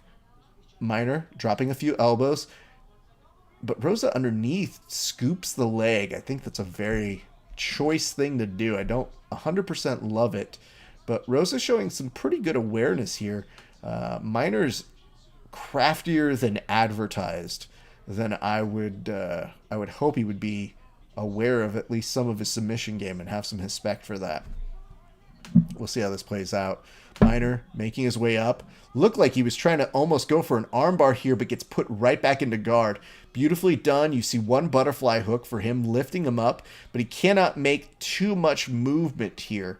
Now working from inside of the guard, you're seeing a little bit of the jiu-jitsu on display by Rosa, who's doing an excellent job of making sure he stays out of all problems, and now starts to give up. Almost looked like he was about to give up his back here. Woo! Am I going to see a knee bar attempt? I believe so, but instead, Minor punches him in the face, which, again, is my favorite escape from all knee bars. Beautiful time over on this side. Biting it. Now Minor using it as a very nice way of just pressuring him down. Calming down the action. This is very nicely done, or as Rich says, a very active guard by Rosa. It's way more active than most people. Definitely more active than mine. But what I can tell you is, not only is it active, but it's with well-placed movement. Like, he really seems to have a good sense of not just creating openings for himself, but keeping himself out of danger throughout most of these transitions. For a split second here, though, he does give Minor an opening, who comes in with a nice elbow, now using it as a transition to start working a head and arm choke. What is up, big fella Charlie? Woo! This could be bad. He is still in that half guard. There's 1 minute and 3 seconds left to go. If Minor can start releasing a little bit of that leg... Ooh, nicely done by Rosa. He puts him straight back into guard, uses it as an opportunity to maybe start attacking an armbar here out of instinct, it would appear, but instead Minor staying calm, composed, looking to take the back again. He has an ability to almost go truck right here, but Rosa being very, very nice and wise to all of these movements. There is some leg attacks here, and I do notice that, oh shit, Rosa's going to try for a toe hold here, and is not really going to have success with the first attempt. And Minor may not really have made the best strategic decision to almost put his leg back into the fray. I want you guys to go back there. This is not looking great. Rosa almost trying for this heel hook here, and I don't love the way that Minor is not at all respecting it. If there was more time in this situation, I would be far more concerned, but they're at the end of the round, and we finish here. And it said, should have attacked that inverted heel hook. I honestly think if there was more time, he probably would have addressed it. I think just judging by a quick download of his game, you could definitely see the way that Rosa likes to go more for that toe hold, heel hook, knee bar sort of combo between those things. But nice pickup on your side, though. So, John, how did everything go at the event? Tell us in the comment section if you want. If you don't, I'm just going to say you're, like, terrible at jiu-jitsu. I don't know. I'll figure something out. LA2LB says, is Jeff Monsoon still in Russia? I think so. I don't really have a Google alert for Jeff Munson, but sure.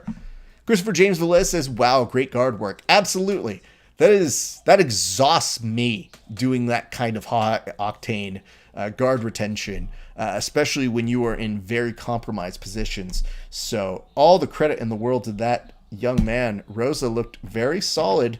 Minor is obviously going to get the round, but Rosa proves that he can hang in those grappling situations, which proved to be very, very beneficial for Minor, especially in his last fight.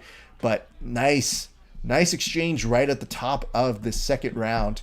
And just to let you guys know where we are on the time and on the schedule. Ooh, Minor coming in, getting in some heavy shots, now using it to take the back here. This is good. This is going to be really difficult for Rosa to address, but we have seen Rosa be very crafty. Minor has one hook in, almost looks like he wants to like kind of roll him into a truck position, but they're against the cage, so he opts for a second hook in. Now he's got plenty of time here at 4:22 on the clock. Rosa turns into him. There is another head and arm choke, but this time it is from the full mount, and you are seeing, if nothing else, Minor have a lot of control in the situation. Now Minor is opting to use just one arm as he gets a few of these punches in while from up top. This is interesting because Rosa kind of explodes his way back up. What is up, Andrew Mostova? Speaking of other people who are nemesis of the show, Andrew, it's good to see you. I love it when all the nemesis show up. And it says, hopefully Rosa can weather the storm. No! We want Minor. Minor's shown up on this show. Rosa has not shown up on this show. I go for people I have interviewed. I don't need for him to do anything. If he shows up on the show, different story. But until then, dead to me. Now we're at a real opportunity for passing. And, ooh, that inversion right now, we were just talking about, Tim. That is a real possibility for Rosa, who has the ability to at least try to do a couple things. There is a reverse triangle from underneath that he could hit up from that side, reminiscent of one Galvo and an Estima. So it is possible. There are a lot of things that could happen here, but I would guess the Rosa who does that inversion likes to take that knee bar. Just a guess if I'm auditing games. Minor in with one hook. Rosa does not allow him to get that in. Grambies finds his way back into a guard again. And now this is a particularly interesting thing. If Rosa can start to attack one of the arms as an issue, start to isolate it, Minor is going to have a way more difficult approach in passing here. and could potentially find himself in some triangle issues. So, yeah, this is a great match between both of these gents thus far in. I'm very much enjoying what I am seeing here. I hope you guys are too. Except for you, Andrew Mostova. I hope you don't enjoy what you were saying. I hope you hate this, actually. Right back on it. Looked like he had the opening for a head and arm choke, but instead was thinking, you know what? Maybe I should opt to start taking the back or just lay in the side and just be okay with punching this man here. What is up, Chief or Beef? Or Chief of Beef. My apologies. It's a solid name. It also sounds like a type of soup that, like, Chunky provides, where it's like, what are you going to have? I'm going to have the Chief of Beef. I'll take 2, please. Hungry man's soups or dinners. And Rosa is a force, man. He's fighting his way back up, and credit to Minor, who gets now both hooks in, has some time to work. He's trying to fuck with one of the arms. Rosa, out of instinct, just kind of like drags him down and just sees if he could just bounce with him off. Does not get it. And Minor comes back into a very solid arm trap. What is up, Kevin D44? Welcome to the show. I hope you're having a great night. Oof. I just wonder how long you can eat this for. Like, that head and arm triangle is no joke. And you can finish it from mount. I have seen people, like friends of the show, one Zach Meslaney, he's always talked about the importance of being able to finish and loves finishing it from that mount. The only thing that's a little different here is that you really don't see a ton of people do it unless they lie almost flat with the person. When they create that angle, it's really hard to finish that move. And it says that head and arm choke has been there all night. It has, but you know what hasn't? Rosa's compliance with that head and arm choke. He has made all of the micro adjustments that he's needed to. Well, look who it is. Chino576, the latest loser to come into our whoop group for verbal tap. I'm looking forward to seeing how many rest rounds that guy takes. That motherfucker better not get an armbar from here or a triangle with 3 seconds left to go. But I love Rose's attempts to make things very interesting here. And I see Christopher James Velez just go, wow, armbar, agree, yes. Excellent fight thus far in. Hit me with your comments, your questions, your hints, your concerns, your allegations.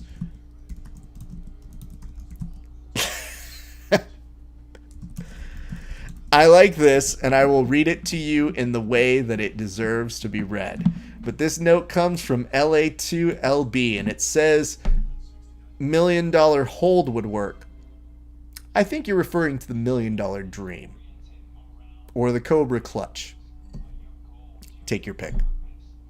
I will be 100% honest with you. My whole back takes and my terminology of understanding back takes comes from the $1 million dream. Because you would attack it and you'd hold that arm and you'd kind of like create blockages on the arteries. So when people were like, it's almost like you stab your heart and you have your hands like this, I was like, oh, it's kind of like a really makeshift $1 million dream. Got it. And they go, how did you learn that so quick? And I go, pro wrestling. Raph, is it always pro wrestling? Yeah, it always is. That's how I know things. Otherwise, I wouldn't know. Chino, you don't get the top camel clutch. You don't even know. Boo. It says, did you see Rosa attempt that armbar out of the head and arm choke? I did. Smoke him if you got him. That's the kind of mentality, bro. Wish I could. And I like that Rosa was showing a little bit of nice offense there, but Minor had no part of it and said, let me go ahead and come down with some more additional pressure here to make your life a little bit more miserable. And he is succeeding in it. Drops for that single leg and did it in a stellar fashion.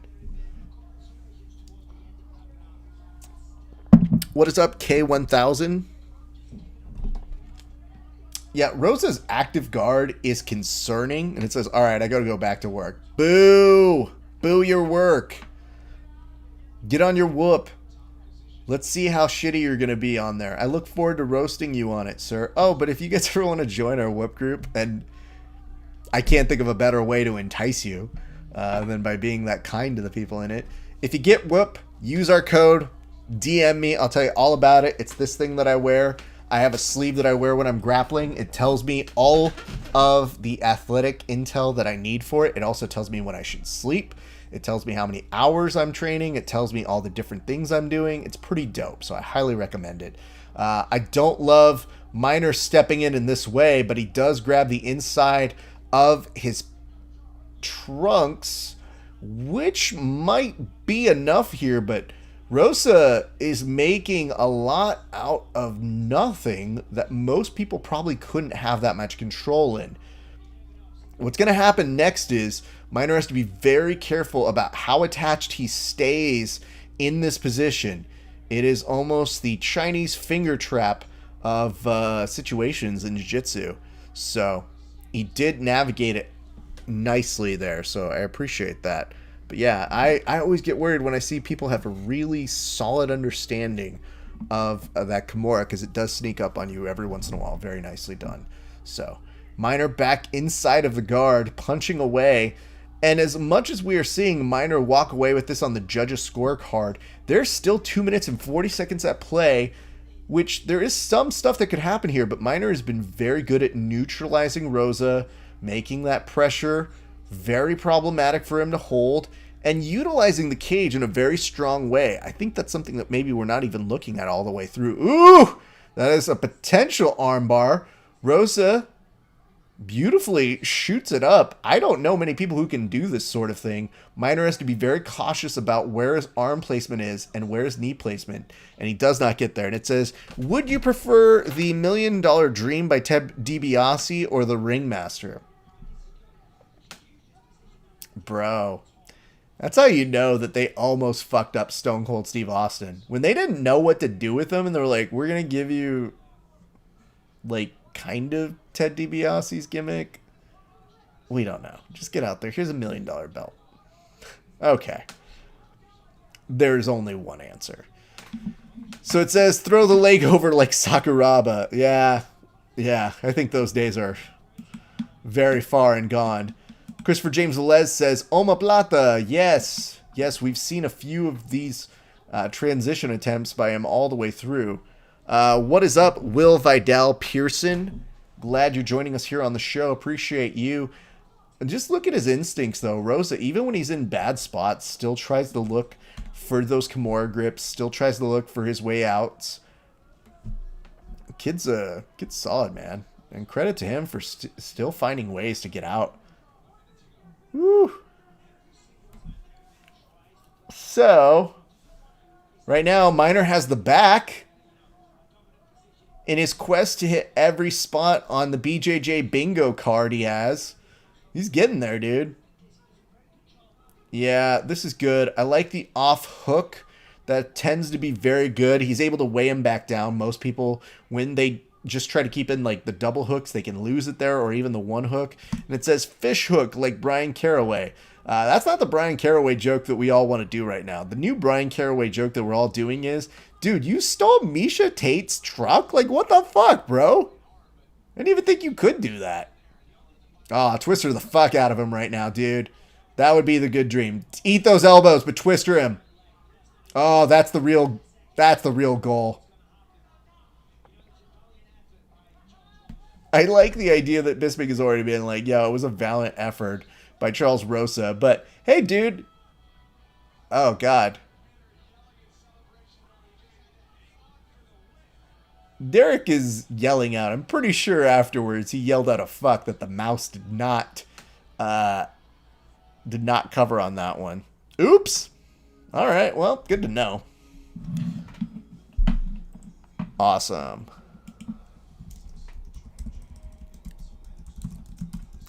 All right, guys. Well, I don't think any of you disagree on this one. I think we're all in agreement. But I'm here to answer questions as we wait for a few things to find their way through. What's up, Dead Grappler Society? Pleasure to see you. I see some notes and some love from friends of the show coming in. Coach Case! Good to see you, my friend. Thank you very much for the share. I appreciate that. I love you trying to tag the Donald Cerrone for the who knew he had some Mexican in him. I saw that clip. You know what it was? I saw the clip that our good friend Andy Night Varela put up. Why are you so handsome? Don't you start with me. Don't you try and hit on me, Coach Casey. I'm not in that mood right now. Coach Casey, nothing but insults and love. Here's what I'm going to tell you. I saw Andy put up the clip with Cerrone coming to train over at 10th Planet Las Vegas 2.0. And he put up a pretty good song. He put up the Joker, Gary Glitter song. And I said, no, my son. Any of us who have ever been to a Mexican barbecue know what that look is. That is a cholo getting up after Coronas, if I have ever seen it. So I appreciate you tagging us. I appreciate you sharing it. So much love and appreciation. I can't wait to get back out to Vegas and see the new digs. It looks amazing. If you guys ever get the chance, go on out to 10th Planet's new facility out in Las Vegas, otherwise known as 10th Planet 2.0 Las Vegas. Mwah, it looks great. Just the design, it looks clean, very modern. I love going out to train out with the good friends over at 10th Planet LV whenever I go out there to visit. It just looks great. But you know the one thing I haven't done? I really haven't taken a class from a Coach Case. I've heard him give a little bit of the post-class speech, but I've never really been there for that. So we're going to have to remedy that at some point because I know a lot of things, and I know a lot of the kids he instructs, and there's a reason they have great success. So I look forward to getting one of those in. I want to send shout outs also to friends of the show who've been giving likes and shares. The way this works is you guys give us a like and a share. We give you a toast on air. So give us a like and a share over on our Facebook, and I will toast you on air just like we do the fighters who get finishes within regulation. So I'm going to do this toast on out to TJ Kelly. Yo, TJ Kelly, thank you so much for tuning in right now. But I want you to know this real quick. Not only are you watching this, but you and your lady are bonding together and watching this show as a couple. That means a lot to me. That means a lot to people out here. That's what true love is all about. Thank you so much for sharing the show. Or if she found it first, thank her for that. Cheers to you, good sir. Much appreciate. Look at that, Coach Casey. Anytime. We'll make that remedy happen at some point here. And for those of you who were saying you wanted Rosa to win, that's nice. But my boy Minor won, and maybe I'll reach out to him and say do another interview with me, or not. We'll see. Because sometimes these guys watch these things, and when they do, they'll be like, "Why didn't you say this nice thing about me?" And I'm like, "I don't know, bro. I was drunk." So apparently Bisping is asking him, why did you indulge the jiu-jitsu game with him? Because that seemed to put him back into the game, especially from a pre-audit. And Derek was saying he just wanted to finish, dude.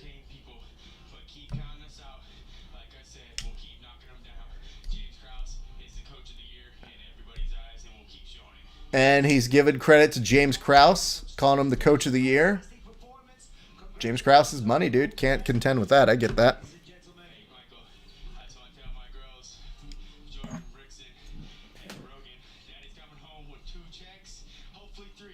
It's very sweet. Give some shout outs to the ladies back at home. I see call out, get that money. Absolutely. Good for him. TJ Kelly, we took care of you with the cheers. We got to do a few more in a few minutes, but we're spacing them out. Love it. Having a great night tonight, you guys. This has been so much fun thus far in. We still got 2 fights left to go. Where the fuck you gotta go? You're going nowhere. You're staying here with us, son. We're going all the way through. Oh my God, this is the funniest one ever. Could you take Drysdale to a movie? Yeah, dude. The fuck you mean could I take Drysdale? Bro, okay. I tell this story about Drysdale, and I think it's still true, which is I went to one of his classes, and one of his upper belts was rolling with me. And Drysdale is actually yelling out, "Hey, Raf, you got to get out of there. You got to get out of there. That's a bad position." And I stopped mid-rolling to tell him, "You taught him how to do this.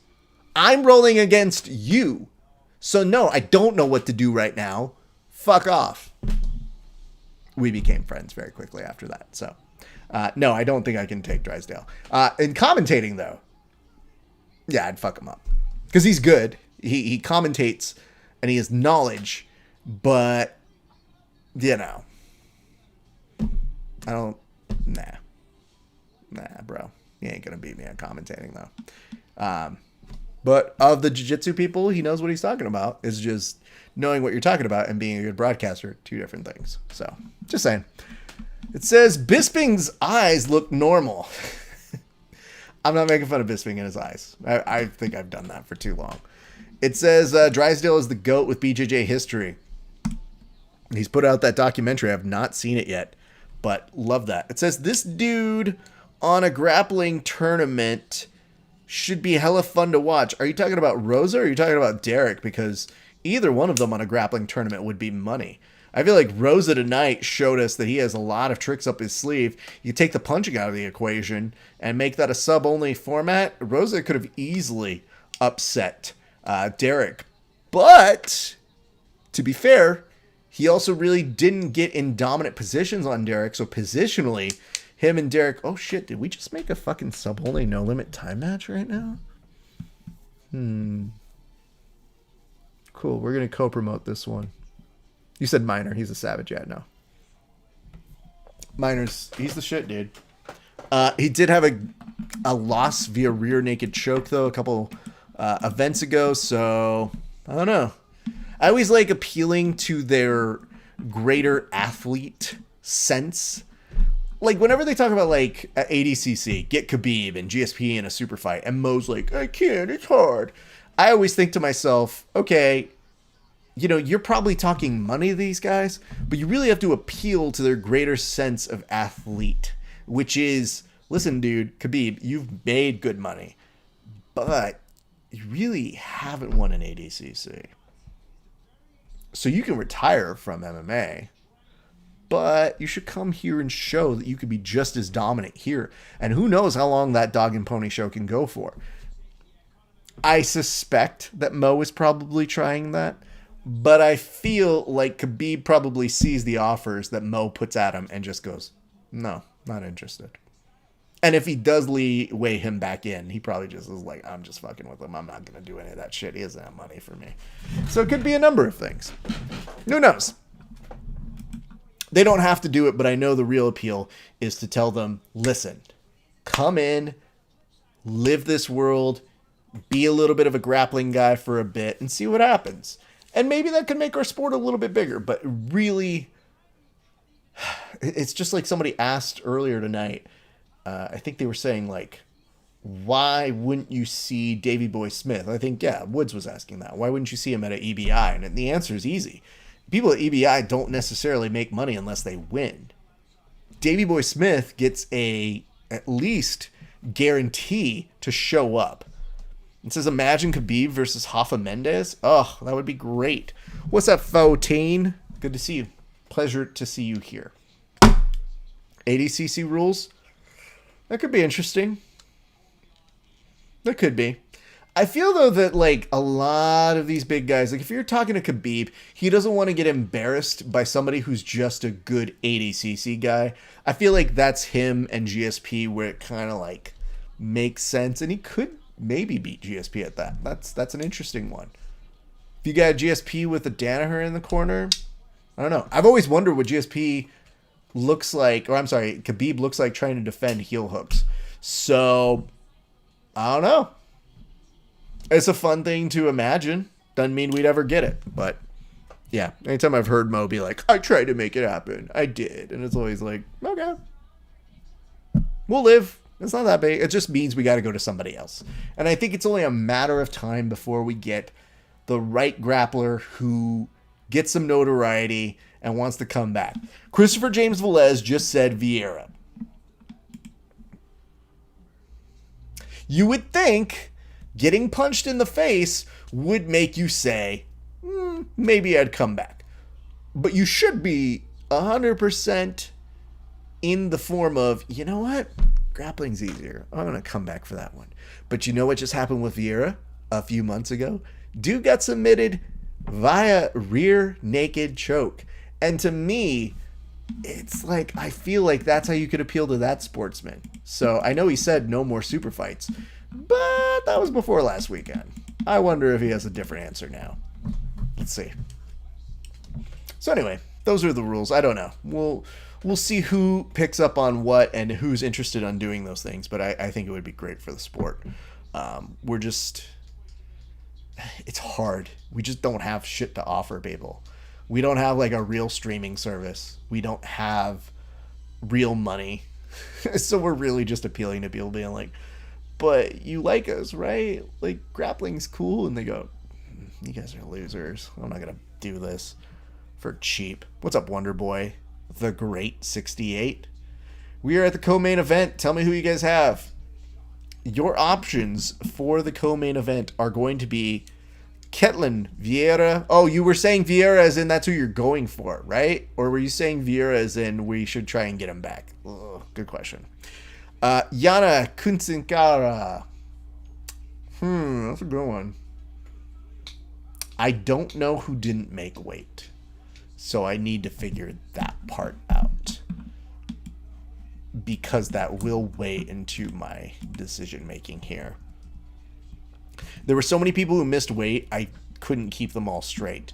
Christopher James Velez said yes to the fight. Well, I just went on that rant for no reason then, so... I mean, I guess it kind of fits. I thought it was from the prompt like that. I'd also like to point this out. Woods, if you're listening, that tweet that you sent me last week, in regard to, I think it was Gutierrez talking about John Anik, y'all have to fucking go fact check that shit. When I'm on the air, I can't fact check. So when you sent me that tweet, and then I went to go look for it at the end of the night, because it was like, why would he say that about John Anik's wife? I don't even know that situation. Is that a real tweet? And I went to go find it. It didn't exist. So, fact check for me if I'm on air. I don't know. So I have to take your words for it. And the last thing you want me to do is not believe my audience. Because normally, when I'm off air, I will fact check my stuff. Even on air, I double check my shit. It was just something I figured out.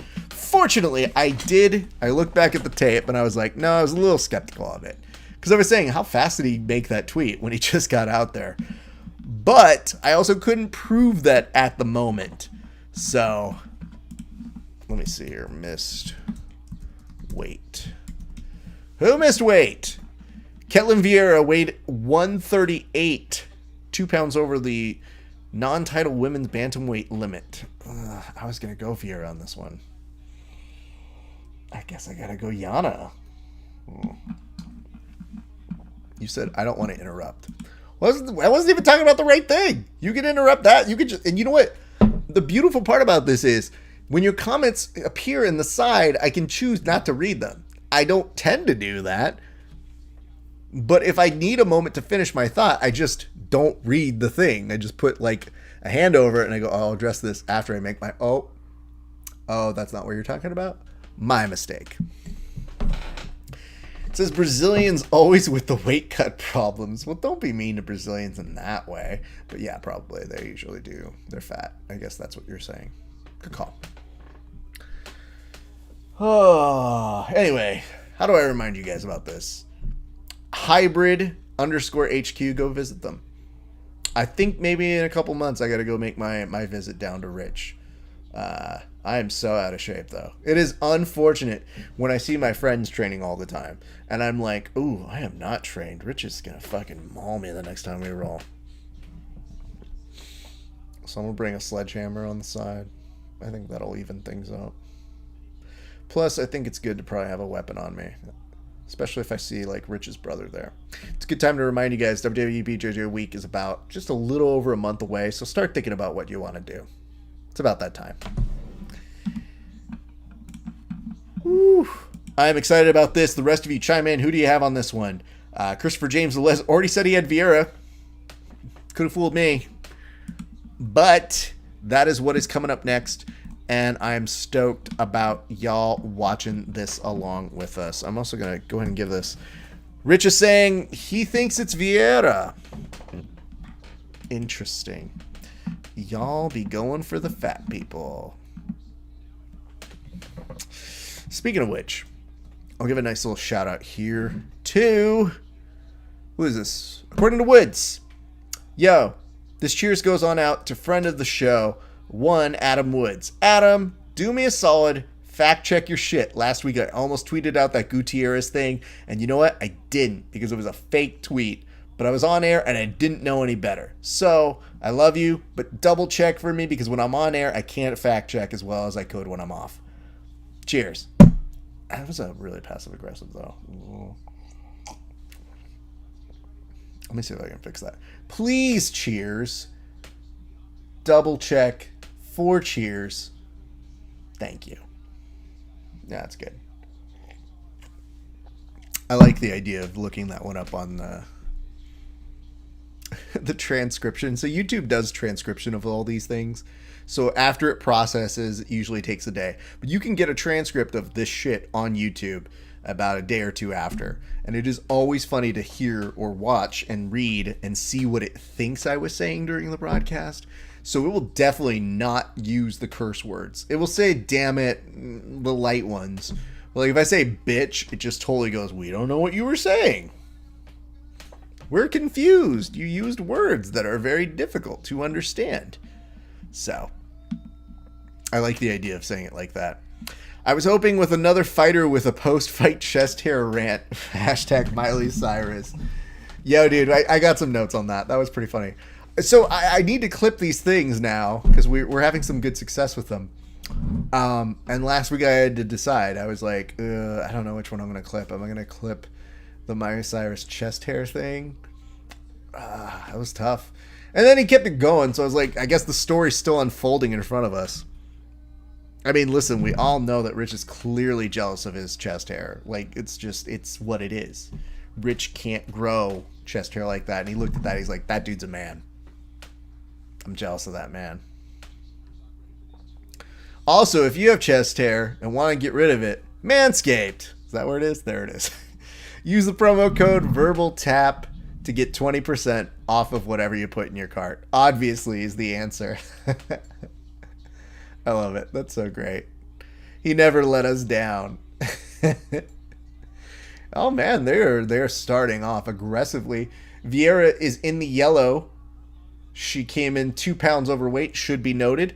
I see a note here. It says wait and see. Yuna is in the, it shows like it's red trunks. I guess I gotta see him a little bit closer. Yeah, I can kind of see him now. They're like that maroonish red, I guess. Okay, good for her. You see Vieira pushing her up against the cage. Has a grip on her right hand. Yuna, for a split second, I thought she might be able to reverse that position there. But instead, Vieira does drag her down, starts to grab around the legs. Yuna trying to post up to stand up, gets up ever so awkwardly, but they're still in a possibility for like a judo toss any given moment here. And now you're seeing Yuna start to get one hook underneath, gets a knee in, doesn't really get too much impact out of that. With the free hand, her left hand, cusps around, might be able to reverse position here. Vieira still holding her ground and forcing her back up against the cage. So that is what this fight might be like here, kids.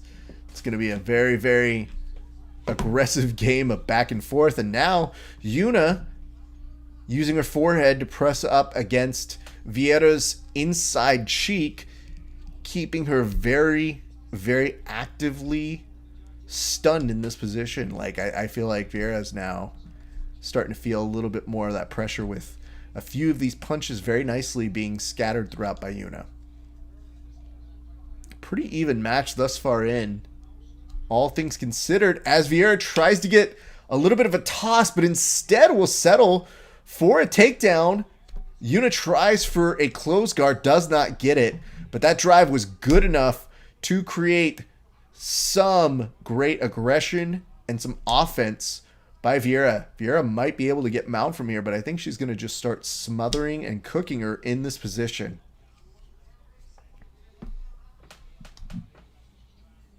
All right. I mean, here's the good news. I can hear from the very low sound on my TV that it would appear that Bisping's maybe ever so slightly bored on this one. So we're going to see if Yuna is able to maintain a half guard in this position. What is up, Keith Kavanaugh? Good to see you, man. Thanks for joining the show. Hope you are here to enjoy some fight companionry. Woo! Yuna does not want to be in this position, and Vieira starts unloading a couple punches. I love that. Yo, back to you. Yo. I definitely am. Awesome. Love to hear that. Keith, did you have a person you were rooting for in this? Did you have Vieira? Did you have Kunit Saka? Ooh, minute 25 in this position still. And again, Vieira hasn't really tried to get to mount. I think she's cool in just making Yuna uncomfortable here. Now that shoulder pressure, that could be very interesting. What is up, Jits Mom? Good to see you. Hope you're having a good one. What is up, Sil 300 as... That's as best as I could pronounce that last part of that. I'm just going to say it was well done. Okay. We might be here for a while, kids. Because short on time in first round, we haven't seen Vieira go too much further than this position. And you are seeing Yuna show a little bit more urgency here, but the round belongs to Vieira. The first 2 minutes were almost like each one of the ladies got an opportunity to use the cage to their advantage. Now, almost going inside of the guard, almost putting herself there just so she could get some strikes and some elbows. I see a note from Keith that says, I got Vieira from this. My brain says Curtis for the main event, but my heart says Lewis. Okay, I see you. But what do your balls say? Think about that. Did you figure that one out? What is up, C. Duenas Junior? End of the first round goes. Very strong round for Vieira. Very dominant positioning all the way through.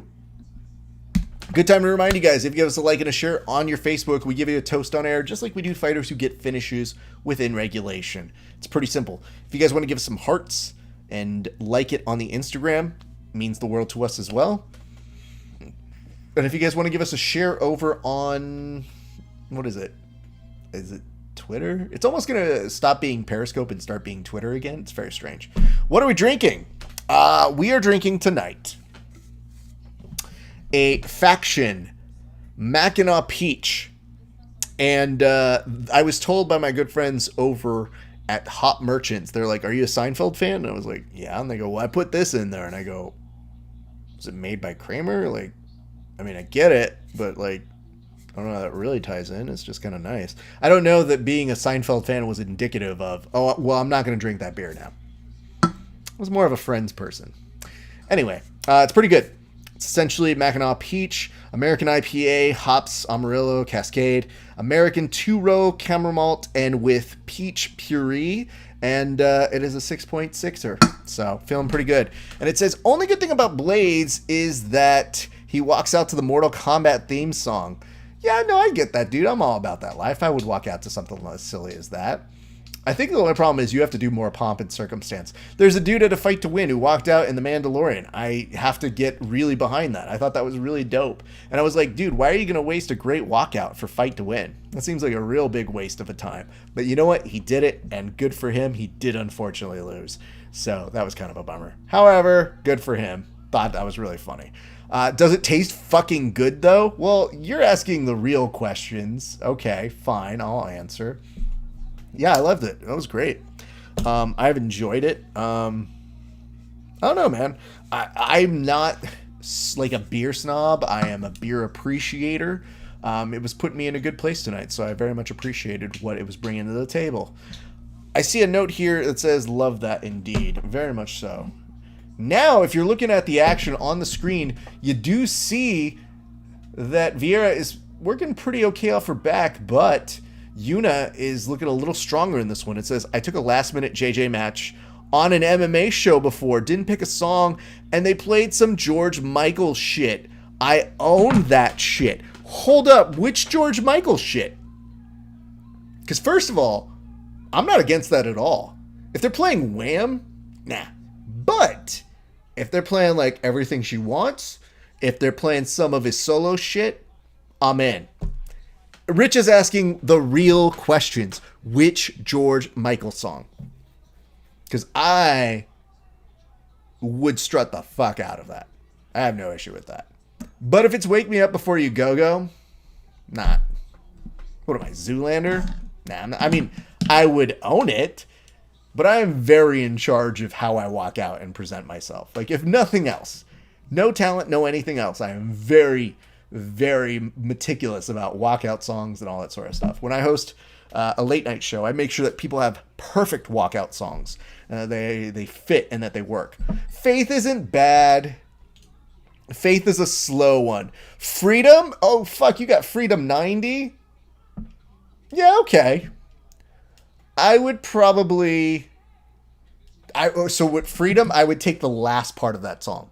I would probably take the last 60 seconds.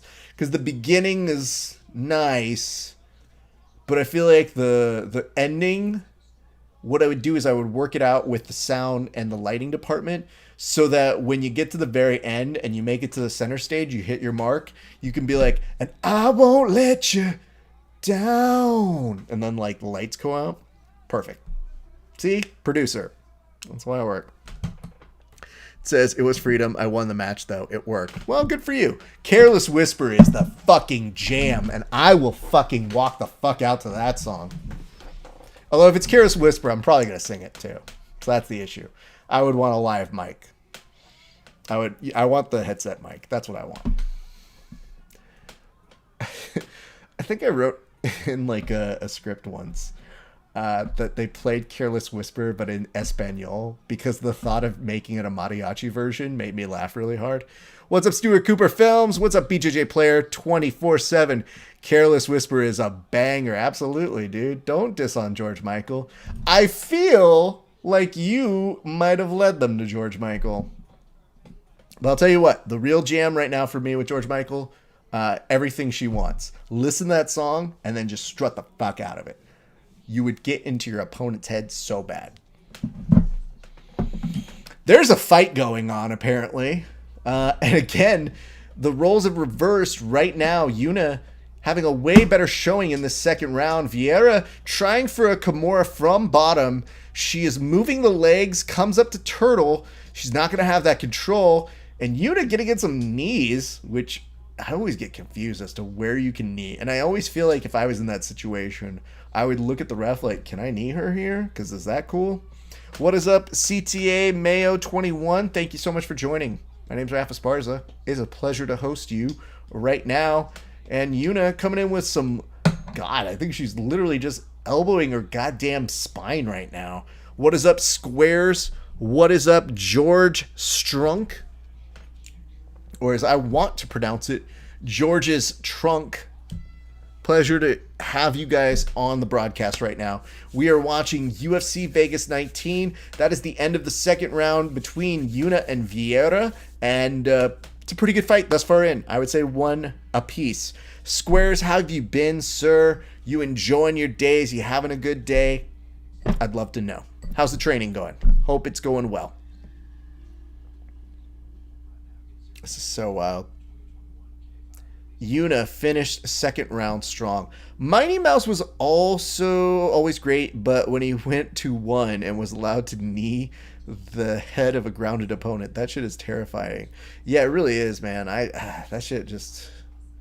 that messes with me. Like, as a pure grappler, there's so many things. Like, even when I do wrestling, just like taking out all of the jiu-jitsu from it, there are so many times when I go, am I allowed to do this? I don't know. Like, even when I get like a front headlock, I just kind of go, is this okay? And they're like, well, are you choking him? Maybe. You can't choke him in wrestling. But I want to. No. Okay. Fine. Third round up right now. Howard Shaw saying, what's up, Raph? Not too much. Howard Shaw, I was mentioning this a little bit earlier, but if you guys are looking for training partners, go to downtoroll.com. Little fun fact, downtoroll.com doesn't only find you training partners who also agreed to adhere strictly to COVID protocols and who still want to find time to train with very, very select partners, but they're about to start doing some seminars for people who have been missing out on that. So look out for that. It says, what's up, bro? There's a UFC tonight. Yes, there is, Squares. It is on ESPN Plus. And then at 7 p.m., which I guess is now, they are going to have a boxing event on ESPN Plus as well, I think. It says, went to a wrestling gym in Alabama and was confused with the rules. Yeah, the whole not connecting hands messed with me. I don't get it. I 100% just think I'm cheating the whole time. And I'm fine with that. I think you get to a certain age where you go, you should build in that I'm cheating. I can't shoot in like these children anymore. I have to build in different tricks and things that I do. So really, it's just society's fault at this point. 3:42 left on my clock right now. Vieira is back up on top, so it looked like the split with 1 round apiece may now be swinging back in Vieira's position here. Yuna looking a little rough in terms of getting up. She was trying to make a hook work, but I don't think she was trying to use that hook to lift her up. Instead, using it as almost a bait to try and bring the other leg over and bring a half guard together. That's not looking like it is going to be a reality. I think that she is probably pretty exhausted in this space, and you're seeing Vieira take full advantage of this. There's going to be 3 minutes left to go, and if the previous 2 rounds are any indication, once one of the ladies gets to a prominent area of grappling positional dominance, they kind of win. So anyway, Howard, I hope things are going well, man. How have you guys been? Tell me how things are going. Is there something else I should know about downtoroll.com? I try to keep up with you guys as much as possible. I've seen so many people get training partners in together. Look at this, Vieira in with a head and arm choke-ish. I can't see the full angle on it because you do see Yuna turned into it and she does get out of it, so you see Vieira go right back up to mount. What is up, Andreas? We are watching some UFC Vegas 19 and woo! And it says, I missed the Aspinall fight. How was it? That man moves so well for a heavyweight. Well, he won. And part of the way he won is he moved really well for a heavyweight. Literally saw an opportunity at Arlovsky's neck and then just said, yoink. And that was the end of that one. It says, looks like Vieira is going to win the battle of the cornrows. Yes. Very much so. But if Uriah Faber showed up, he might give them a run for their money. So, who knows? You're seeing underneath Yuna trying to address the leg. She does get him off, but that's a very nerve-wracking amount of not addressing hands. Like, if anybody ever is taking my back, the amount of time you will see me address the 2-on-1 on the hands or just trying to get out of that position is probably first and foremost. Addressing the legs almost opens your neck up for a more experienced grappler to just choke the fuck out of, but it could be that they're tired too. So who knows? Either way, Vieira's not complaining because she goes, if I just hold her here for another minute, I got this. I see a note here that just says, just busy testing different cameras and streaming services to make sure the seminars will be a good experience. I've also been getting wrist locked a lot. Yeah, I rolled with somebody who was new recently. And, when I roll with somebody who's new, I try to download their game. I just try to get a sense of it. I'm not trying to kill them or anything. This motherfucker was trying to hit me with wrist locks. About the 3rd wrist lock he attempts, which wasn't bad, by the way. He looks at me and he goes, oh, I played dirty. And I go, dude, I already know that about you. And he goes, you did? I was like, bro, you tried to wrist lock me like 3 times. And one of them was good, but the other 2 were shit. And now I'm going to really make your life uncomfortable. He was like, oh, I didn't, oh, okay. And I was like, yeah, you've declared war. This is what you've done. So, I don't know if you ever seen the movie House Party 3, which everybody should. It should be required viewing. But there's a moment where Bernie Mac is getting into an argument with a woman, a mom, if you would. And they get into an argument, and she just goes, "Yo, mama's a hoe." And he goes, "Ooh, ooh, now I gotta cut you. Cut you, cut you, cut you." Like, I feel like that is essentially me when somebody does like a dirty move. Is I always feel like I'm underneath and I go, "Now I gotta heel hook you. Heel hook, heel hook."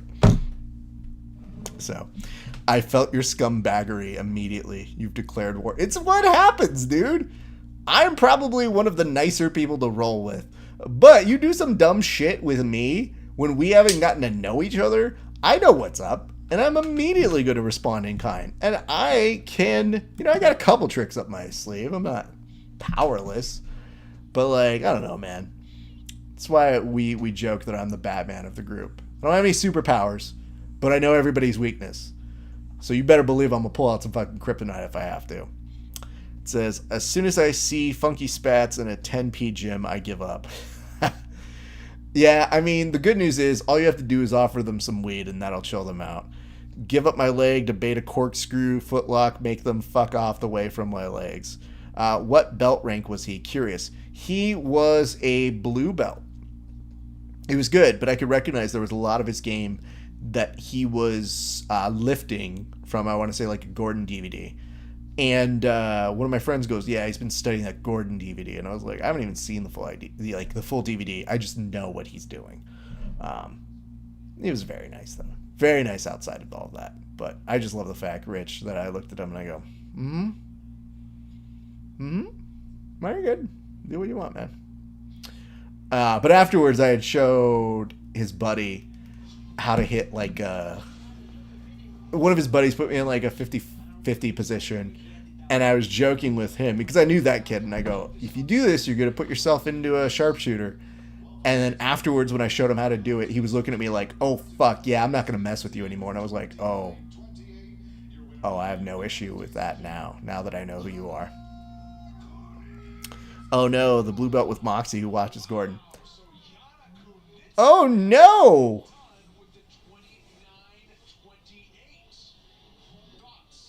No! Oh, my God. That doesn't make any sense to me. Yo, I was rooting for Yuna, and I do not believe that. He must have bought the systematically showing no effect DVD. Yeah, Yuna with the robbery. That's my girl, Yuna. Love you, girl, but you didn't deserve that. That's cool. I don't know, man. I just laughed, though, because as soon as his face lit up when my buddy put me in 50-50, and then I show him afterwards, he was like, "Shit, dude, you can do a sharpshooter?" I was like, "Oh, there's a lot of shit I don't do to people when I first meet them. But now I'm going to do that shit to you, man." He started laughing. So he ended up being pretty good. It says, "Yeah, I was paying more attention to this stream, to be honest, but Eunice seemed to have round 2. That's it." I guess, yeah, the strikes and all that sort of shit. Just, it's an interesting positional war. I guess it's just that she was just hitting her as opposed to not really doing much with the grappling positions. I think many of us were watching as grapplers. I don't know. That feels weird, control and positionally, but you know what? I'm also not going to be sad about it. Weird result, right? Maybe we were BJJ based. Was just talking about that. Let us see what my girl Yuna has to say. Bisping, how confident were you?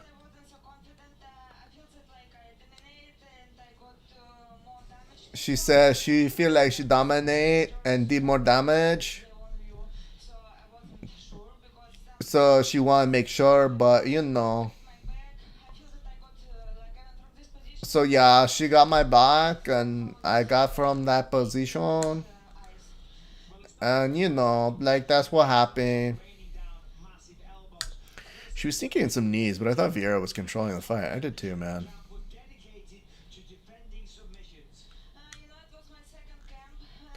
Yeah, you know, it was my second comp and whatever, and but okay. So I spent a very, very long time, so much to go on top.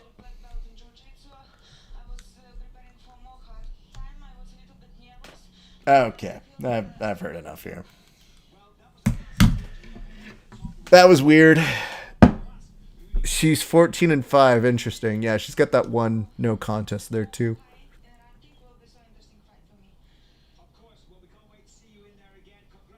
Love you, girl. That was good. Good for you. I'm glad I picked you, even though I don't think I was right. But like, you know, whatever, girl. You get you. That was strange. All right, that means we're about to hit main event time here, kids.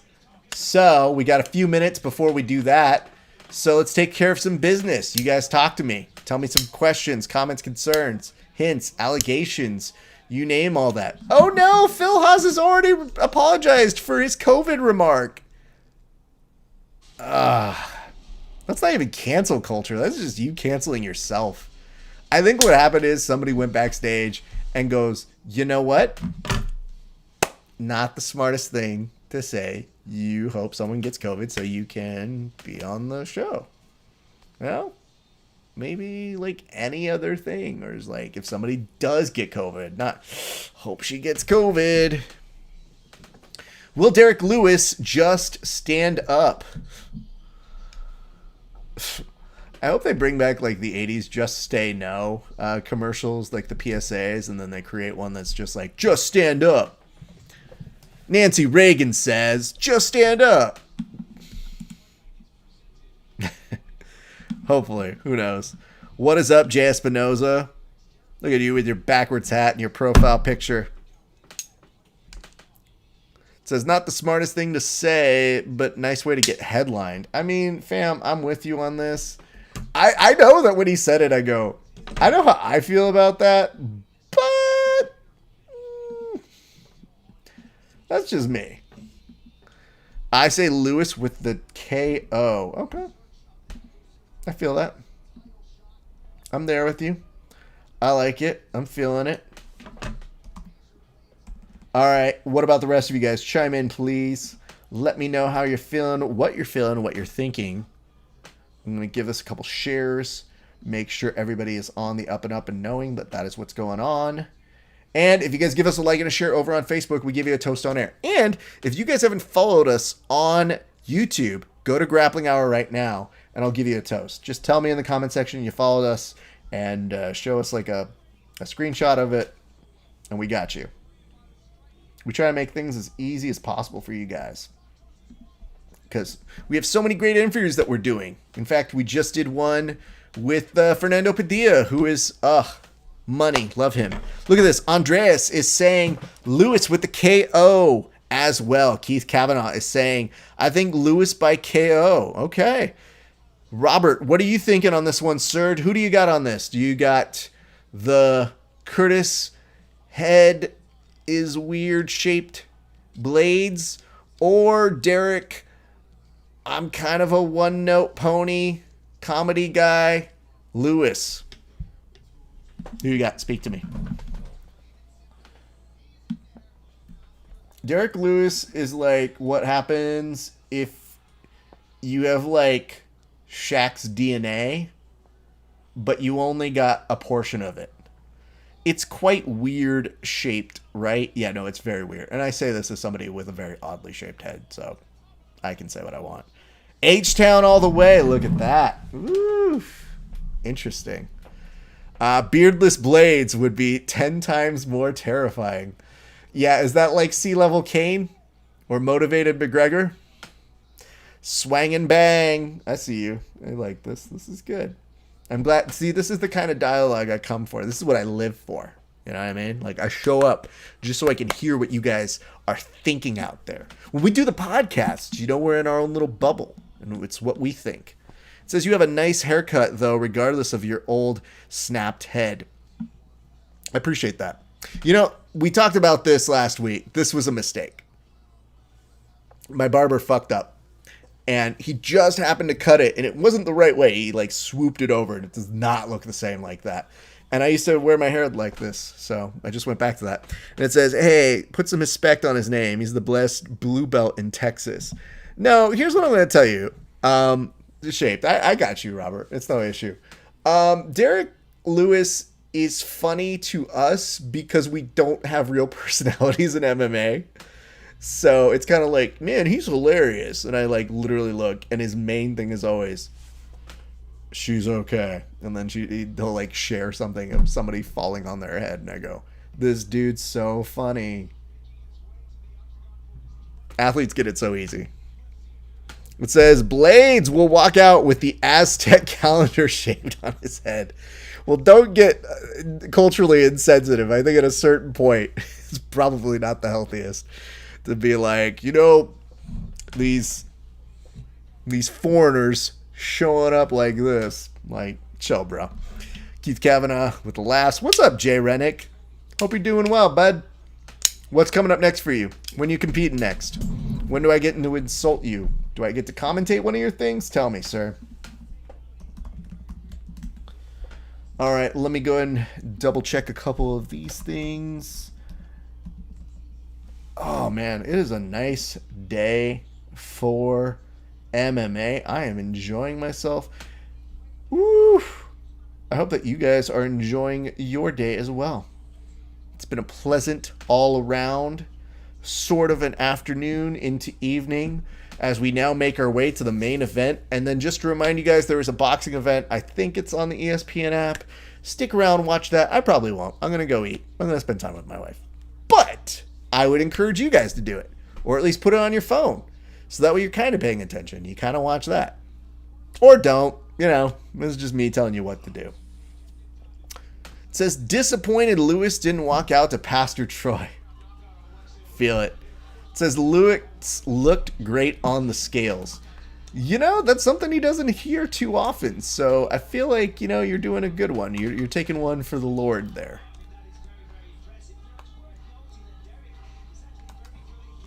I mean, Lewis looks focused. I'll give him that. It's going to be interesting to see how much wrestling that Blades is going to put in tonight. Look at this. Anad loves jiu-jitsu. Welcome to the show. Hope you're having a great time. Amid says, again, you. I don't know what that means. Like, is that a pleasant and you? Is that when you find like a trash panda and you're trash and you go, and you again? Or is it, and you again? Good to see you. Compared to before, he looks slim AF. Yeah, absolutely, man. I think what happens is they showed that video of him losing to Daniel Cormier. Oh, he's walking out the Mortal Kombat. He wins. Oh, it's so good. If they don't play this in the fucking movie, that movie fucking is gonna blow. I don't care how many fucking fatalities they do. You better have the fucking Mortal Kombat theme song. And then you better tell people to fight, and there better be fucking techno music making people fight. God, hook it to my veins, yes. I miss techno so much. All right. It says, I wouldn't accept the MK theme walkout music if he didn't have the beard, to be honest. That's scandalous. I am, wow. Wow. I can't even say that's racist. That's just like classist. You know what I mean? Like, it's somethingist. I don't know what it is. Maybe it is racist. Maybe it turned into racism. Robert Ezell making his way over to the Facebook now. It says, in the words of Rampage, there's going to be some black on black violence. I appreciate the fact that the whitest person on the show so far has acknowledged there will be black on black violence. Yes, absolutely. Coming out to Mortal Kombat, yes. It says, think this was a UFC call. No, he always comes out to that. I wouldn't accept the MK theme. I see it. Calendar. Chinist. I don't know. Fook it.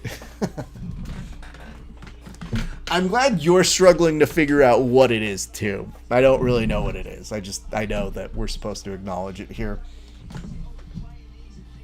I see my puppy is out there This is how you know she's trying to do something good. We're getting to the main event fight, and she wants a TREAT for peeing on her pad. It says, this is better than Darude's Sandstorm. That one's tough. I don't know if I can say that, and here's why. Okay, first of all, Mortal Kombat is a better song than Darude's Sandstorm. Let's just say that. But does it fit the fighter in the same way that we all used to get crunk at fucking 4 a.m. in the morning watching Pride Never Die? That's really like the biggest confusing thing. And Robert, thank you for reminding me. I didn't want to say this joke, but you could say it, which is white guy with dreadlocks, the worst.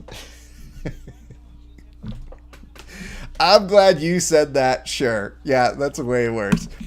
So I don't know. I don't know how we come up with that. I don't know how we ever replace that, because I like Blades, but I don't know that I get the same vibe of being a kid watching Pride Never Die here. You guys can tell me differently. Maybe it fits him as a fighter differently than you are. And it says, Keith Kavanaugh. Blades, no, this is actually from Rich First. Blades showing love to my ancestors. How do you know it's your ancestors? Let's get you a 23andMe with that kid too. Listen, I'm a C in some way. I won't dive into it too deeply. It is some kind of ist, but who knows. See you next Tuesday, I should say. Oh, yup. You foreigners. You love using that word. Alright, we're at the main event. Let's just do this. Derek Luke's best sweep is basically a bench press and stand-up.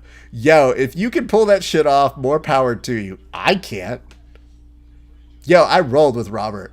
I would love to be able to bench press Robert off. You know what I would have to do, though? I would have to take some of Robert's classes. The motherfucker's yoked. Fuck you, Robert. It says it's a term of idear. I think you mean endearment, but I get you. That's what happens when I know you guys have drank more than I am. Look at you, Lewis, being all focused. I know what you meant. No one writes idear. I just assumed you were having a stroke. I just auto-corrected it for you. 24-7 with 1 no contest.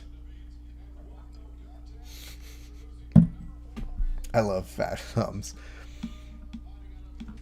It says here, I want Lewis to win, but I think Blades has way more weapons. That's a fairer form of analysis. Look at this. You with your gorilla or steroids. You're deaf on steroids. I know that for sure. And it says, you're old, bro. Do some TRT already. Oh, wow.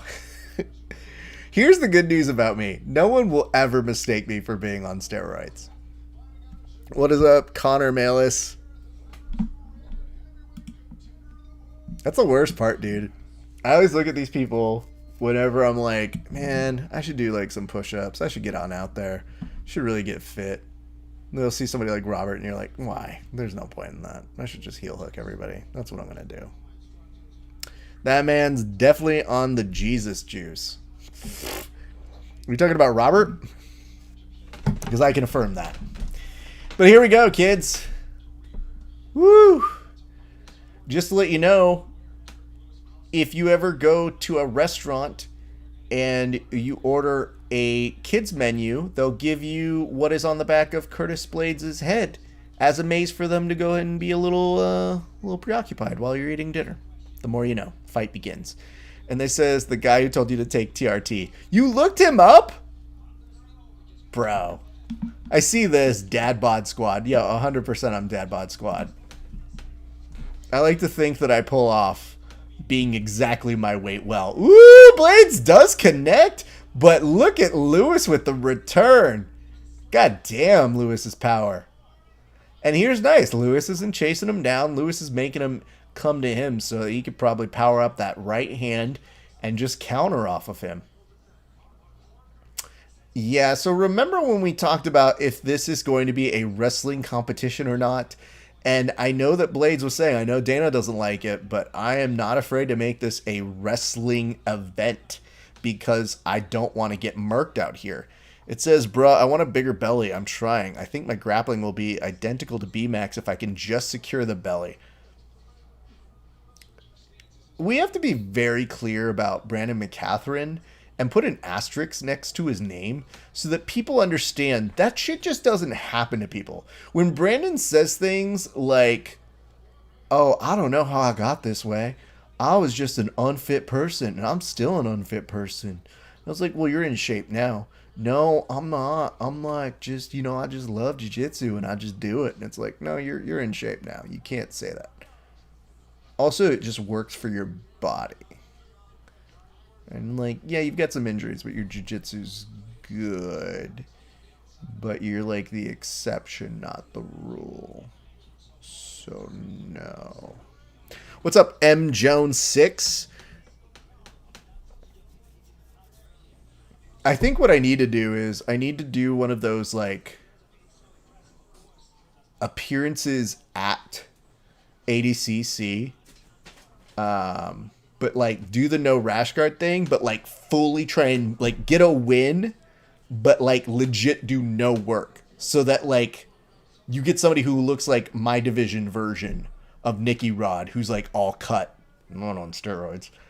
And then you have me. And then if I beat them, I want to be like, ha, steroids are stupid. Also, I retire because I just wanted to beat the person that was in shape. That's all. He told me that the belly is powerful. Men should respect it and women should scream at the sight of it from across the street. Brendan is, again, a unique butterfly. That's really what he is. He makes sense only in, like, I think a jiu-jitsu sense. But he is a goddamn beautiful butterfly. Good for him. Again, does not make sense for everybody else. Look at this, though. Blade's coming in with a few of these kicks. I like that. Derek does no time for any of this. Yeah, here's the thing. Blades definitely wants to kind of cut this angle to get him on just to the right side of where the cage needs to be so that he can get the takedown here. It says Lewis still on his feet. Let's go. I think they should put that Mortal Kombat theme song on replay, because if you've already bought, like, the ability to use it during the telecast for one play, why not keep that thing going, dude? Oof. No, I don't want to engage with you in a stand-up fight. Go! Blades. Nice. Picking them apart a little bit here. That's the worst part, though. Lewis is 100% a video game character that you just have to time out. Like, they have a certain pattern that they hit, but he's like a big bad who, if he hits you once, you die. I see a note here that says Lewis's left leg. Ugh. Lewis's leg looks so strange as he's throwing some of these exchanges. I said, oh, okay. Time lag. Had to put y'all on mute. Don't put us on mute. Put them on fucking mute. You really gonna listen to Michael Bisping over us? We know exactly who's really on steroids. Maybe you need steroids in your ears. It says Blade's hands a tad bit faster. It is. It's not bad. I think Blades is just cutting the right angles to start off here. Well, there was an eye poke. Got the most inopportune time to get an eye poke. You don't want to sleep that bear right now. Not like this. It says his knees were turning inwards as he was throwing in a strange way. And I see that with you guys. I'm on the same page. Interesting. Well. Oh, God, I forgot. This could be 5 rounds. You usually come in with the knowledge of, like, probably won't be. But this is one of the fights where, because it's a main event, they say, well, all main events are 5 rounds. But I go, should we be able to vote, like, on this one? Where we just go, I think that's mean to these guys. Yeah, they don't need 5 rounds. We're good. All right, well, I'm going to go ahead and plug this back in. My headphones might need a little bit of a recharge, so if the sound quality gets a little bit worse here, let me know. I'm not going to do anything, but, just let me know. You can complain about it, and that way it's out in the open. No big deal. In case you were wondering, Errol Hawani says 10-9 Blades after 1. Okay, thanks, man. What do you guys feel? Do you feel Ariel Helwani is correct? Chime in. Talk in the comment section.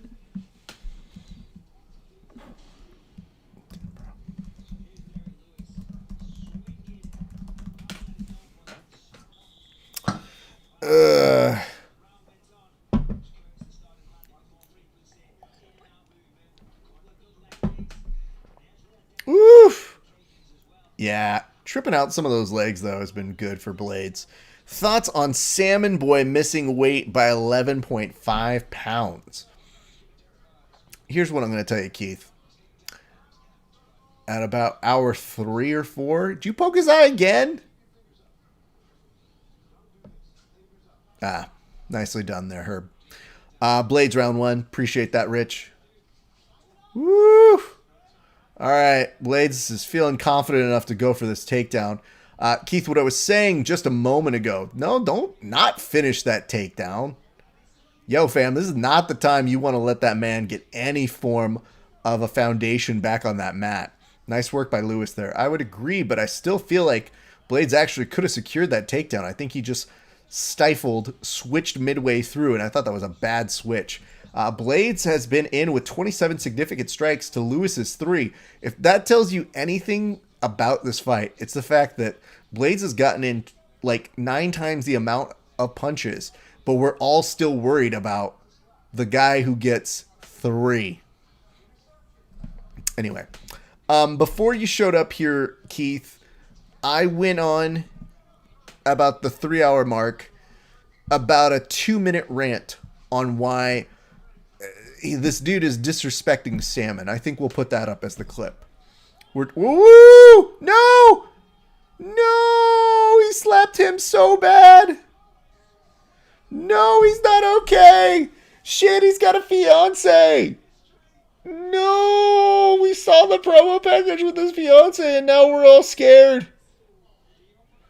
Don't tell that dude to suck it. He's already dead, man.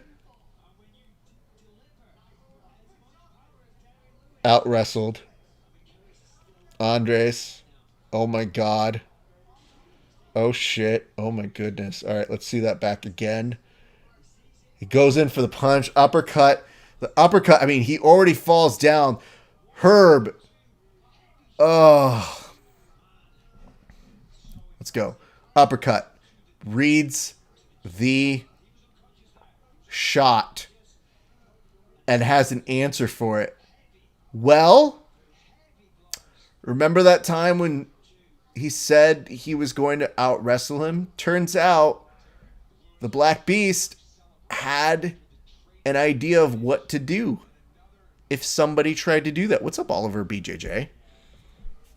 I had to chase it down to type. I threw my phone across the room. He's okay. No, he looks okay now. Good Lord. Ben Folks chimes in and says, this beautiful bastard did it again. He did. Why is he taking his gloves off, though? This motherfucker gonna retire now? Uh-oh. What is up, Skippy Dynamite? You're here at a quiet time on the show when all of us witnessed a murder.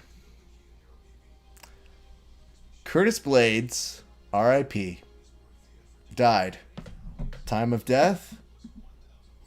Saturday, February 20th, 2021, 7:57 p.m. Oof. Andrew J. Brown shows up just to say, holy shit! Holy shit indeed. Good Lord, man. Oh, show me he's okay more, though. That's fine. Yeah. Oh, no. He does have a confused look on his face, like, okay, so I was trying to take him down? Really? I don't remember fighting him kind of a look, which, scary. Ben Folks also chimed in and said something else where it was just, those last 2 punches, Curtis Blades probably could have done without those. Man alive. I agree. Delighted for Lewis. Good for him, man.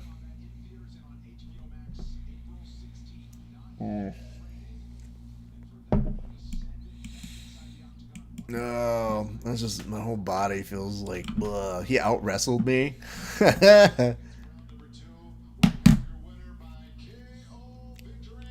So Herb literally just slid into position just to raise the hand. I think that Herb is so concerned for Blades. He's holding his gloves. I mean, the rule is you're not supposed to take off your gloves until the fight announcement. So I'm not really sure what this is leading to unless he is going to plan on a retirement. But normally, you leave the gloves inside of the octagon when you retire. It says, what the fuck? I ran to get a drink at the worst time. You did. Best interview of all time coming up? We'll have to see, man. The expectations are very high, all things considered, but I wouldn't be surprised if he gives us some huge thing. His hands was hot. His hands was hot. I see a note here that says that looks bad. He was ducking to avoid the pokes. His hands was hot. Yeah, I get it. I see it there, you guys. My apologies also if you're watching over on the Instagram. My headphones just ran out of power, so the voice is probably going to be a little worse, but you'll deal.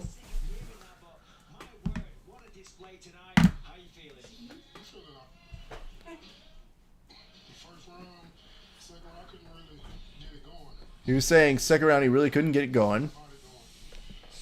TBJJ-esque says, wow, what a main event. Absolutely. That takes Derek Lewis to 16 wins in the UFC heavyweight division. He is only behind Arlovsky and Mir. He said he knew he was going to come in and shoot in, so he had an uppercut waiting for that. Is the Beast going to retire? I don't know, man. That seems pretty close on it.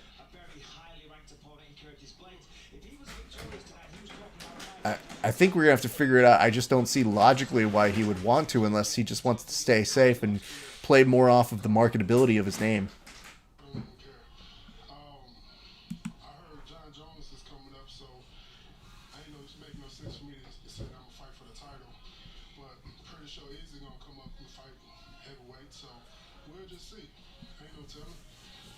So there was a note about John Jones, and he doesn't know what that means for him. So he said, we'll just see.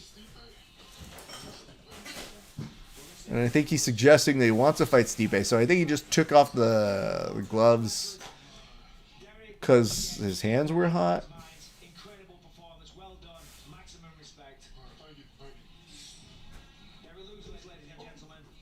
Well, definitely wasn't the most legendary interview we have been hoping for. Okay. God, that was weird. Okay. That was epic. That was awesome.